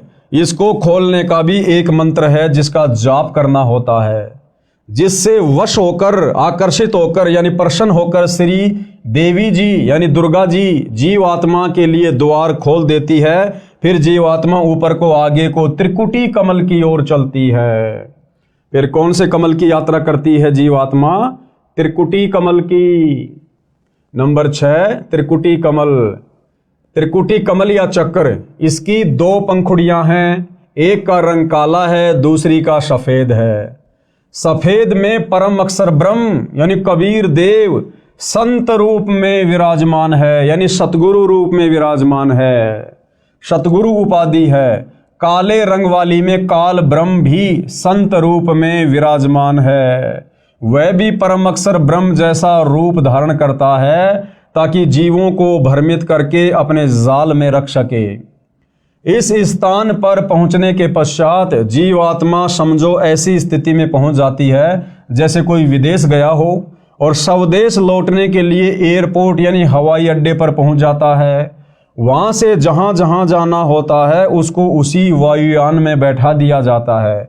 यहां से सीधा जीवात्मा को धर्मराय यानी न्यायाधीश यानी तीनों लोकों में जो सबका अकाउंट करता है, न्यायाधीश जिसको धर्मराय धर्मराज भी कहते हैं, उसकी दरगाह यानी न्यायालय में यानी उसके ऑफिस में ले जाया जाता है। वहां सबका धर्म कर्मों व पाप कर्मों का हिसाब लेखा जोखा होता है। इसके बाद जैसे कोई श्री विष्णु जी का भगत है उसको विष्णु जी के लोक में भेजा जाता है। जो श्री शिव जी का उपासक है उसे शिव जी के लोक में भेजा जाता है। जो अन्य देवता का पुजारी है उसे उसके पास भेजा जाता है। जो माता श्री देवी दुर्गा जी का साधक यानी भगत है, साधिका है, उसे श्री देवी जी के लोक में भेजा जाता है। अन्य जो पापी हैं उनको नरक या अन्य प्राणियों के शरीरों में भी कर्मानुसार भेज दिया जाता है। और जिन लोगों ने खाली ब्रह्मा विष्णु महेश तक की साधना की, माता जी तक की साधना की, वो भाई और बहनों उनके लोकों में कब तक रहेंगे? जब तक उन्होंने मनुष्य जन्म में रहकर जैसा भी दान पुण्य किया, धर्म किया, भक्ति की, जितनी उन्होंने अपनी भक्ति वाली बैटरी चार्ज की, तब तक ही वो आत्माएं श्री ब्रह्मा के लोक में, श्री विष्णु के लोक में, श्री शिव जी के लोक में, गणेश जी के लोक में, माता जी के लोक में थोड़े बहुत समय के लिए रह सकते हैं। और जैसे उनकी भक्ति समाप्त होगी, दान धर्म की कमाई समाप्त होगी, उसी समय उनको वहाँ से उनकी मृत्यु करके नरक में पटक दिया जाएगा। फिर 84 लाख योनियों में डाल दिया जाएगा। फिर इस पृथ्वी पर कभी उनको मनुष्य जन्म प्राप्त होगा। और ये चक्कर भाइयों और बहनों जब तक हमें सच्चा सतगुरु तत्वदर्शी संत नहीं मिलता है तब तक असंख्य युगों से अनवरत बार बार चलता रहता है, जिसको जन्म और मरण की प्रक्रिया कहते हैं। 7वां कमल है सहस्त्र कमल। इस कमल की 1000 पंखुड़ियां हैं। इनमें काल ब्रह्म, कौन है ये काल ब्रह्म? जब आप सृष्टि रचना पढ़ेंगे सतगुरु रामपाल जी के मुख से इस पुस्तक में या यूट्यूब पर वीडियो देखकर, तो आपको पता चलेगा कि ये काल ब्रह्म कौन है जो सहस्त्र कमल चक्कर में रहता है। यही है वास्तव में सारे फसाद की जड़, जिसने हम सबको सतलोक से यहाँ नीचे पटक दिया अपने जाल में फंसाकर। ये दुर्गा का पति है ये काल ब्रह्म, ये ब्रह्मा विष्णु महेश का ये पिताजी है काल ब्रह्म, जो यहाँ सबको भ्रमित करके रखता है। तो ये कहाँ रहता है? इस शरीर में बने इन कमलों में। ये सहस्त्र कमल चक्कर में रहता है। इस कमल की 1000 पंखुड़ियां हैं। इसमें काल ब्रह्म यानी ज्योति निरंजन का निवास है। इस काल ब्रह्म को ज्योति निरंजन भी कहते हैं, जो ब्रह्मा विष्णु महेश का पिता है, दुर्गा का पति है। यह कमल ब्रह्मलोक का चैनल है। ब्रह्मलोक में जाने का प्रवेश द्वार ब्रह्मरंध्र कहलाता है। ये भी बंद रहता है। इसको खोलने का 2 अक्षर का मंत्र है, उसका जाप करना होता है। और ये 2 अक्षर का जाप भाई और बहनों, जिसको सतनाम भी कहते हैं, ये आज वर्तमान में इस पृथ्वी पर केवल सतगुरु रामपाल जी के पास है। और यदि किसी अन्य ने उनसे उपदेश लेकर मनमुखी रूप से आगे देना भी शुरू कर दिया होगा तो वो कार्य नहीं करेगा, क्योंकि इस मंत्र को देकर जाप करवाने के अधिकारी केवल सतगुरु रामपाल जी हैं। और अधिकारी से उपदेश लिए बिना यदि आप इस मंत्र का मनमुखी रूप से जाप करेंगे, ये उल्टा आपको रिएक्शन देगा, आपको पॉजिटिव दिशा में लेकर नहीं जाएगा। विशेष संपूर्ण अध्यात्म ज्ञान न होने के कारण साधक यानी भगत ओम नाम का जाप विधि से नहीं करता है। यानी इस ब्रह्म की जो साधना है उसकी भी एक विधि है, इसकी साधना की भी कुछ मर्यादाएं हैं, और ये मर्यादा केवल सतगुरु रामपाल जी बताएंगे। इस कारण से उसे देवलोक प्राप्त होता है। यानी ओम नाम का जाप करने वाला काल ब्रह्म के ब्रह्मलोक में जाता है। लेकिन ओम नाम के जाप की वास्तविक विधि क्या है, नियम और मर्यादा क्या है, ये पता ना होने के कारण ओम नाम का जाप करने वाला भी देवी देवताओं के ही लोक में चला जाता है, उस काल ब्रह्म के ब्रह्मलोक तक नहीं पहुंच पाता है। इस कारण से उसे देवलोक प्राप्त होता है। जैसे ओम नमः शिवाय, ओम भागवते वासुदेवाय नमः आदि आदि जाप करते हैं। अकेला ओम नाम से भी ब्रह्मरंध्र नहीं खुलता, यह सत्य नाम से खुलता है। सतनाम 2 अक्षर का है। ब्रह्मरंध्र न खुलने के कारण उसको विष्णु लोक में या शिव लोक में भेजा जाता है, क्योंकि ओम नाम का जाप करने वाले इसका तड़का अपने इष्ट देव के मंत्र के साथ अवश्य लगाते हैं। जैसे ऊपर 2 मंत्र लिखे हैं, फिर पृथ्वी पर राजा बनाया जाता है, फिर पशु योनि में जाता है। इससे आगे 2 कमल और हैं, नंबर 8 अष्टदल कमल और नंबर 9 शंख कमल। इनका विवरण नहीं लिखूंगा, गुरुदेव भगवान कह रहे हैं अब 8वें अष्टदल कमल का और 9वें शंख कमल का वर्णन यहां इस पुस्तक में नहीं लिखूंगा। यह रहस्य उपदेशी को समझाया जाता है। ये रहस्य, ये जानकारी केवल उन्हीं को प्राप्त है जो सतगुरु रामपाल जी से उपदेश लेकर भक्ति करते हैं, क्योंकि यह गुप्त मंत्र है, गुप्त जानकारी है। यह रहस्य उपदेशी को समझाया जाता है। उपरोक्त सब कमल चक्रों को खोलने के जो मंत्र हैं वे केवल दास यानी लेखक रामपाल दास के पास हैं, यानी सतगुरु रामपाल जी के पास हैं। मोक्ष के इच्छुक प्रत्येक मानव को इन कमलों को खोलकर ही मोक्ष प्राप्त होता है। दूसरा कोई तरीका धरती पर नहीं है, चाहे मनमुखी साधना शंकराचार्य जी से लेकर करते रहिए। कमल चक्रों को 2 विधि से खोला जाता है। हमारे शरीर में बने कमल चक्र किन 2 विधियों से खोले जाते हैं उसका गुरुदेव भगवान वर्णन कर रहे हैं। नंबर 1 ध्यान समाधि का अभ्यास करके हठ योग मार्ग से। और ये जो साधना है भाई और बहनों, ध्यान समाधि वाली, हठ योग वाली, तप वाली, ये चारों वेदों और गीता जी के विपरीत है। इस विधि को अपनाने से भी साधक को पूर्ण मोक्ष नहीं मिलता है। ये विधि अति कठिन है, आम आदमी इस विधि को नहीं कर सकता। एक जीवन में 1 या 2 कमल चक्कर खुल पाते हैं। इसके विषय में पूरी जानकारी नहीं होने से साधक यानी भगत उसी एक कमल चक्कर में आसक्त होकर वहां का नज़ारे देखने लग जाता है। कुछ सिद्धियां प्राप्त हो जाती हैं, उन्हीं से प्रसिद्धि प्राप्त करके जीवन नष्ट कर जाता है। दूसरी विधि क्या है इन शरीर में बने कमल चक्रों को खोलने की? नाम के जाप से। दूसरी विधि क्या है? मंत्र जाप से, नाम जाप से। नामों का जाप करके सब कमल खोले जाते हैं। ये विधि सरल व शास्त्रोक्त होने से कारगर है, यानी ये शास्त्र विधि के अनुसार है। इस विधि को आम आदमी आसानी से कर सकता है। ये कार्य करते करते भी की जा सकती है, यानी मंत्रों का जाप अपना दैनिक कार्य करते करते भी किया जा सकता है। जो सूक्ष्म वेद में बताया है, गरीबदास जी ने कहा है, नाम उठत नाम बैठत नाम सोवत जागबे, नाम खाते नाम पीते नाम सेती लागबे। यानी ये विधि शास्त्रों के अनुसार भी है, ये विधि सहज भी है और ये विधि अंत में कारगर भी है। इस विधि से भी हमारे शरीर में बने कमलों को खोला जाता है। और गुरुदेव कहते हैं कि इस विधि से जाप आप अपना दैनिक कार्य करते करते भी कर सकते हैं। ड्राइवर अपनी गाड़ी चला रहा है और आसानी से इन मंत्रों का जाप भी कर सकता है। देखो, ड्राइवर गाड़ी चलाता है और आगे पीछे वालों से बातें भी करता रहता है, गप्पे भी मारता रहता है। इसी प्रकार वो गप्पे ना मारकर, इधर उधर की बातें ना करके सच्चे सतगुरु से उपदेश लेकर इन मंत्रों का वो सुमरण भी कर सकता है अपने मनी मन में, या धीरे धीरे बोलकर, और अपनी गाड़ी भी चला सकता है।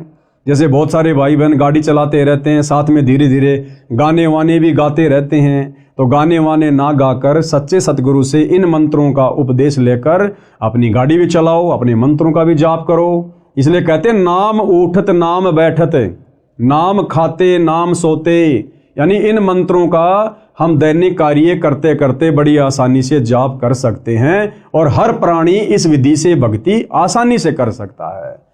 नाम उठत नाम बैठत नाम सोवत जागरे, नाम खाते नाम पीते नाम सेती लागबे।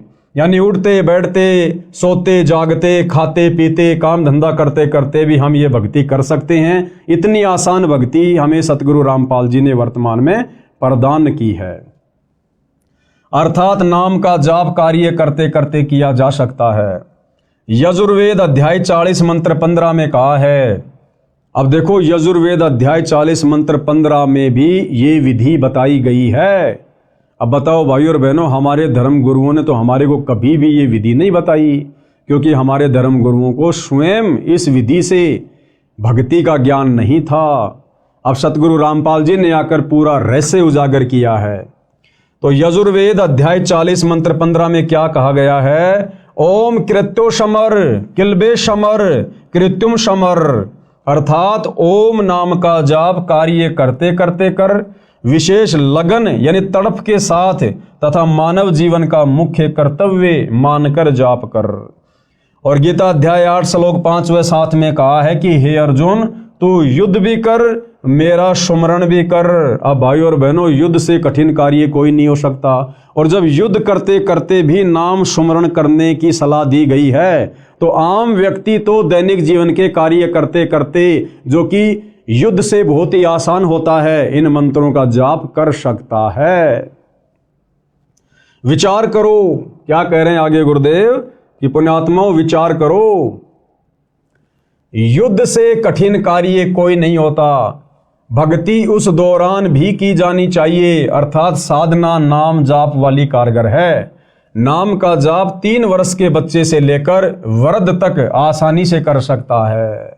यानी परमेश्वर जी का विधान है कि जैसे ही बच्चा 3 वर्ष का हो जाए, उसको सच्चे सतगुरु की शरण से जोड़ देना चाहिए, उसको मंत्र उपदेश दिलवा देने चाहिए, क्योंकि 3 वर्ष का बच्चा हल्का फुल्का बोलने समझने लग जाता है। और जैसे भी टूटी फूटी भक्ति वो माता पिता को देखकर या उनके साथ साथ में करेगा, तो धीरे धीरे भक्ति की शक्ति उसके अंदर प्रवेश होना शुरू हो जाती है। अर्थात साधना नाम वाली कारगर है। नाम का जाप 3 वर्ष के बच्चे से लेकर बूढ़े तक आसानी से कर सकता है। कार्य करते करते भी कर सकता है, चलते फिरते भी कर सकता है, लेटा लेटा व बैठकर भी नामों का जाप कर सकता है। विशेष दूसरे शब्दों में मंत्र के जाप का ऐसे प्रभाव देवी देवताओं पर होता है जैसे सर्प ने डसने के लिए फन फैला रखा होता है। सर्प वश करने की विद्या जानने वाला यानी गारुड़ मंत्र बोलकर सर्प को विवश कर देता है, जिसके प्रभाव से सर्प अपना फन इकट्ठा करके रास्ता छोड़कर चल देता है। इसको परमेश्वर कबीर जी ने बहुत अच्छे तरीके से समझाया है।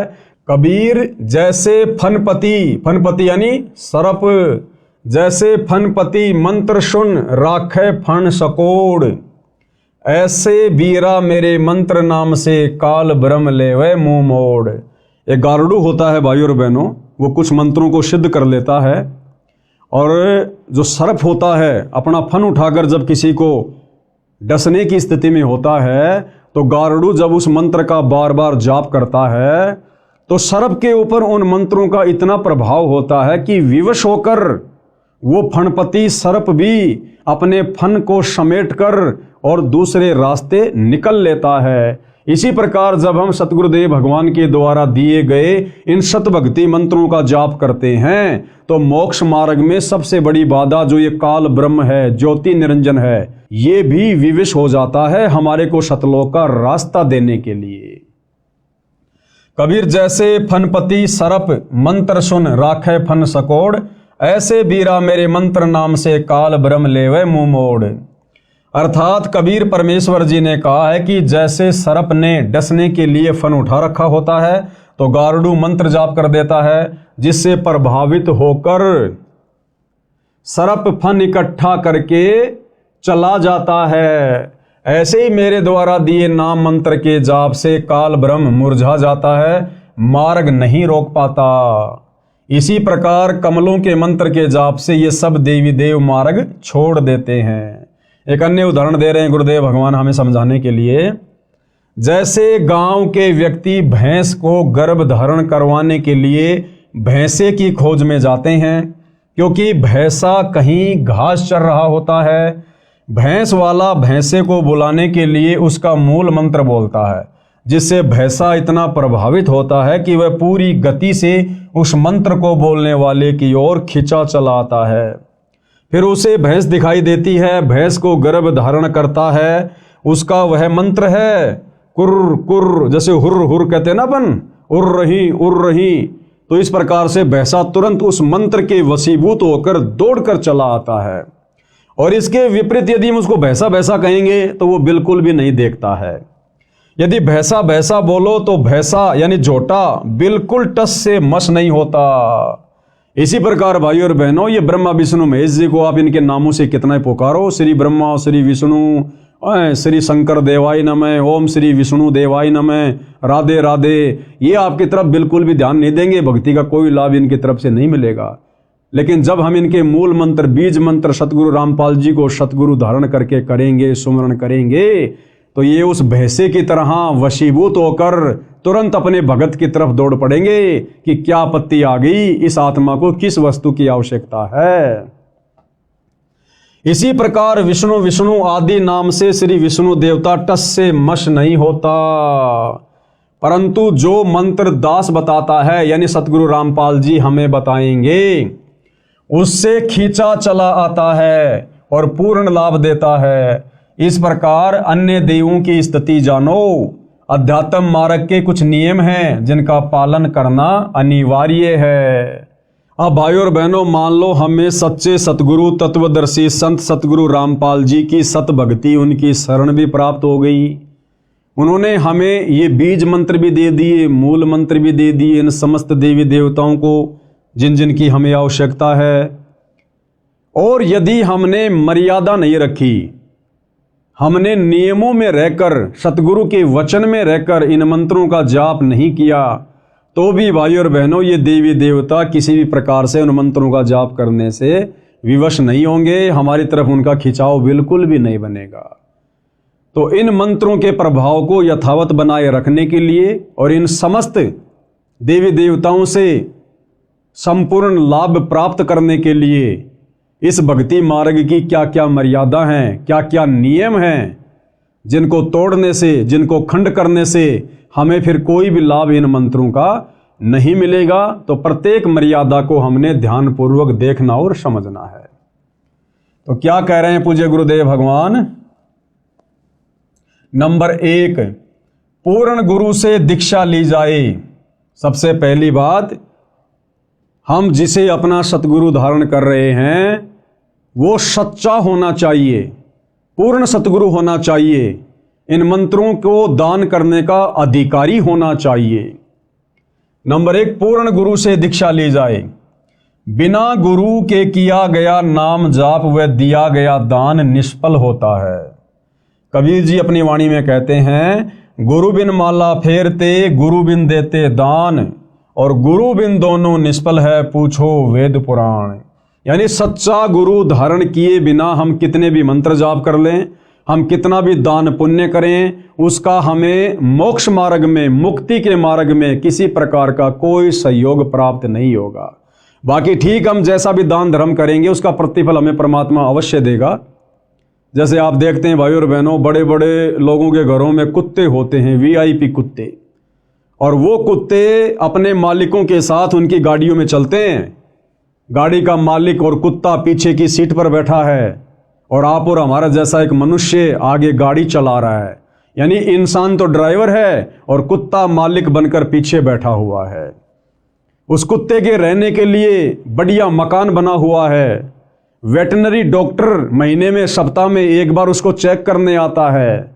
गर्मी में उस कुत्ते के लिए एसी की सुविधा है, सर्दियों में हीटर की सुविधा है, और हर प्रकार से उसको नहलाया जाता है, हर प्रकार से उसकी देख रेख की जाती है। अब भाइयों और बहनों, वो कुत्ते वाली आत्मा कौन है? जो सुविधा वर्तमान में 80% मानव शरीरधारी स्त्री पुरुषों को प्राप्त नहीं है, वो सुविधा उस कुत्ते के शरीर में उस प्राणी को प्राप्त है। क्यों? क्योंकि वो कुत्ते वाली जीव आत्मा वही है जिसका पहले मनुष्य शरीर था, स्त्री या पुरुष का, और उसने बहुत सारा दान धर्म किया, उसने मंत्रों का जाप भी किया, भंडारे भी किए, कंबल भी बांटे, परंतु उसने सच्चा सतगुरु नहीं बनाया। उसने सच्चा सतगुरु धारण करके उन मंत्रों का जाप नहीं किया, दान पुण्य नहीं किया, बिना गुरु के भक्ति करता रहा, दान पुण्य करता रहा। तो बिना गुरु के भक्ति करने से, दान पुण्य करने से उसको मनुष्य जन्म प्राप्त नहीं हुआ। और उस दान पुण्य के प्रतिफल में, क्योंकि वो तो भगवान देता है, किसी का रखता नहीं है, उस दान पुण्य के प्रतिफल में उसको अगला जन्म मिल गया कुत्ते का, और बड़े सेठ के घर में मिल गया। तो जो उसने मनुष्य जन्म में दान पुण्य किया था, उसका प्रतिफल उस सेठ के घर में कुत्ते के रूप में जन्म प्राप्त करके वो कुत्ता उठा रहा है। अगर वो भली आत्मा जब मनुष्य शरीर में था और जो दान पुण्य धर्म वो कर रहा था, अगर साथ में गुरु भी धारण कर लेता तो उसको मनुष्य जन्म भी मिलता और सारी की सारी वो सुविधा मिलती। अब तो वो उस कुत्ते के जन्म में अपनी पूर्व जन्म की भक्ति कमाई खा रहा है, अगला जन्म उसका हो गया सूअर का। बताओ फिर उसको कौन गाड़ियों में घुमाएगा, कौन उसकी देख रेख करेगा, कौन उसको नहलाएगा? फिर वो लक 84 योनियों में चला जाएगा। तो कबीर जी हमें समझाते हैं कि गुरु बिन माला फेरते, यानी गुरु धारण किए बिना जो व्यक्ति मंत्र जाप करता है, और गुरु बिन देते दान, गुरु धारण किए बिना जो व्यक्ति दान पुण्य करता है, गुरु बिन दोनों निष्फल हैं, उनका कोई यूज नहीं होगा। भाई पूछो वेद पुराण, हमारे धर्मशास्त्र भी इस बात की गवाही दे रहे हैं। अर्थात कबीर जी ने कहा है कि गुरु बिन नाम सुमरण करना व दान देना व्यर्थ है। अपने वेदों व पुराणों में पढ़ लो, कमलों के मंत्रों का जाप करना जीवात्मा के कल्याण की सच्ची साधना है। इसमें न कोई धर्म नया बनता है, न कोई धर्म छोड़ना है। किसी भी धर्म का मानव, स्त्री पुरुष इस साधना को कर सकता है। यानी सतगुरु रामपाल जी हमें क्या समझाना चाह रहे हैं कि जो साधना अब आपको वर्तमान में दी जाएगी, यदि आप इस ज्ञान को समझकर उनकी शरण में आते हैं, तो इस साधना को करते समय आपने ना तो अपना कोई धर्म बदलना है, ना आपने अन्य कोई पाखंड और आडंबर करना है। हमने केवल अपनी साधना को चेंज करना है। भले आप वर्तमान में मुसलमान धर्म में हैं, हिंदू धर्म में, सिख और ईसाई धर्म में हैं, आपने वो धर्म वर्म नहीं छोड़ना, कुछ नहीं छोड़ना। आपने केवल साधना का स्वरूप चेंज करना है। हम जो पहले शास्त्र विरुद्ध साधना कर रहे थे, मनमुखी साधना कर रहे थे, मनमुखी मंत्रों का जाप कर रहे थे, अब हमने अपनी उस साधना को शास्त्र अनुकूल करना है, सच्चे सतगुरु को धारण करके। और फिर जो जो नियम और मर्यादा है हमने उनका पालन करना है। फिर हिंदू हिंदू बना रहो, मुसलमान मुसलमान बना रहो, नो ऑब्जेक्शन। हमने केवल साधना चेंज करनी है, धर्म वरम कुछ भी चेंज नहीं करना, क्योंकि धर्म तो असल में फिर हमें समझ में आएगा कि कोई है ही नहीं, केवल एक मानव धर्म है। कमल के मंत्रों का जाप करना जीव आत्मा के कल्याण की सच्ची साधना। कैसे? इसको हम ध्यान से पढ़ेंगे। इसमें न कोई धर्म नया बनता है, न कोई धर्म छोड़ना है। किसी भी धर्म का मानव, स्त्री या पुरुष इस साधना यानी भक्ति को कर सकता है। वर्तमान में अधिकतर हिंदू समाज का कहना है कि रामपाल दास हिंदू धर्म का विरोधी है। ये सबसे पहले लोगों के दिलो दिमाग में आता है कि भाई सतगुरु रामपाल जी तो हिंदू धर्म के विरोधी हैं, वे तो हमारे देवी देवताओं की पूजा छुड़वाते हैं। नहीं भाई, ये हमारी सबसे बड़ी गलतफहमी है। अरे देवी देवताओं की पूजा, ब्रह्मा विष्णु महेश की पूजा सतगुरु रामपाल जी भला कैसे छुड़वा सकते हैं? ब्रह्मा विष्णु महेश की पूजा से, गणेश जी की पूजा से, देवी दुर्गा जी की साधना से तो ये भक्ति शुरू होती है। और इन देवी देवताओं के मंत्रों का जाप तो हम भगत, हम सतगुरु रामपाल जी के फॉलोवर अंतिम श्वास तक करते हैं और करते रहेंगे, क्योंकि हमारे शरीर में इन देवी देवताओं का निवास है, इनका वास है। तो सतगुरु रामपाल जी देवी देवताओं की साधना भक्ति छुड़वाते नहीं हैं, बल्कि इन देवी देवताओं की वास्तविक भक्ति करवाते हैं। जो भक्ति सतयुग में समाप्त हो चुकी थी, जो वास्तविक सनातनी साधना सतयुग में आगे चलकर समाप्त हो चुकी थी, वो साधना सतगुरु रामपाल जी सही तरीके से करवाते हैं। उनके सत्संग सुनते रहिए, पुस्तकें पढ़ते रहिए, एक एक चीज बिल्कुल क्लियर होती चली जाएगी। तो गुरुदेव भगवान उन आत्माओं की शंका का समाधान कर रहे हैं जो लोग कहते हैं कि संत रामपाल जी तो देवी देवताओं की भक्ति छुड़वाते हैं। ऊपर आपको एक चित्र के माध्यम से समझा दिया गया है कि हमारे प्रत्येक स्त्री या पुरुष के शरीर में इन्हीं देवी देवताओं का वास है, और उनके कमल चक्कर खोलने के लिए हमने उनके मंत्रों का जाप करना है। तो सतगुरु रामपाल जी तो उन्हीं का जाप देते हैं शुरुआती भक्ति में, जिसको प्रथम मंत्र कहते हैं। तो वो छुड़वाते नहीं हैं, वो इनकी वास्तविक भक्ति साधना बताते हैं। वर्तमान में अधिकतर हिंदू समाज का कहना है कि रामपाल दास हिंदू धर्म का विरोधी है। श्री ब्रह्मा जी, श्री विष्णु जी तथा श्री शिव जी की भक्ति छोड़ने को कहता है। इस विषय में आप स्वयं विचार करें कि क्या श्री ब्रह्मा जी, श्री विष्णु जी तथा श्री शिव जी की साधना छुड़वाई है या शास्त्र अनुकूल भक्ति बताई है? तो भाई और बहनों, शास्त्र अनुकूल भक्ति बता रहे हैं सतगुरु रामपाल जी, तो छुड़वा नहीं रहे। आगे क्या कह रहे हैं पूज्य गुरुदेव भगवान, हमने ध्यान से पढ़ने की आवश्यकता है। सभी धर्मों के मानवों को कर्म फल तीनों देवता ही देते हैं। तीनों देवता ब्रह्मा विष्णु महेश जी, जितने भी मानव शरीरधारी स्त्री पुरुष हैं, जैसे भी वो भक्ति करते हैं, जैसे भी वो कर्म कुकर्म करते हैं, उनका फल ये तीनों देवता ब्रह्मा विष्णु महेश ही देते हैं। अब वो किस विधि से देते हैं, कैसे देते हैं, क्या उसकी प्रोसीजर है, इसके विषय में भाई और बहनों ये पवित्र पुस्तक हिंदू साहिबान नहीं समझे वेद गीता पुराण, हम इसके तीसरे नंबर की वीडियो में कल आपको गुरुदेव भगवान के आशीर्वाद से समझाने का प्रयास करेंगे। और आज के वीडियो में हम यहीं पर विराम लेते हैं। कल रात्रि 9 बजे सभी भाई बहन फिर से मुझदास के Facebook page Pawan Das is live पर लाइव जुड़िए। और हिंदू धर्म जिस प्रकार से सनातनी पूजा के नाम पर भ्रमित है, काल के द्वारा ठगा जा रहा है, मनुष्य जन्म को दिन प्रतिदिन बर्बाद करता जा रहा है, हम कल के वीडियो में विस्तार से आगे इस मनुष्य जन्म की उपयोगिता के बारे में जानेंगे, समझेंगे। तब तक गुरुदेव भगवान हम सबको आज्ञा दे, आशीर्वाद दे। बंदी छोड़ सतगुरु रामपाल जी भगवान की जय हो।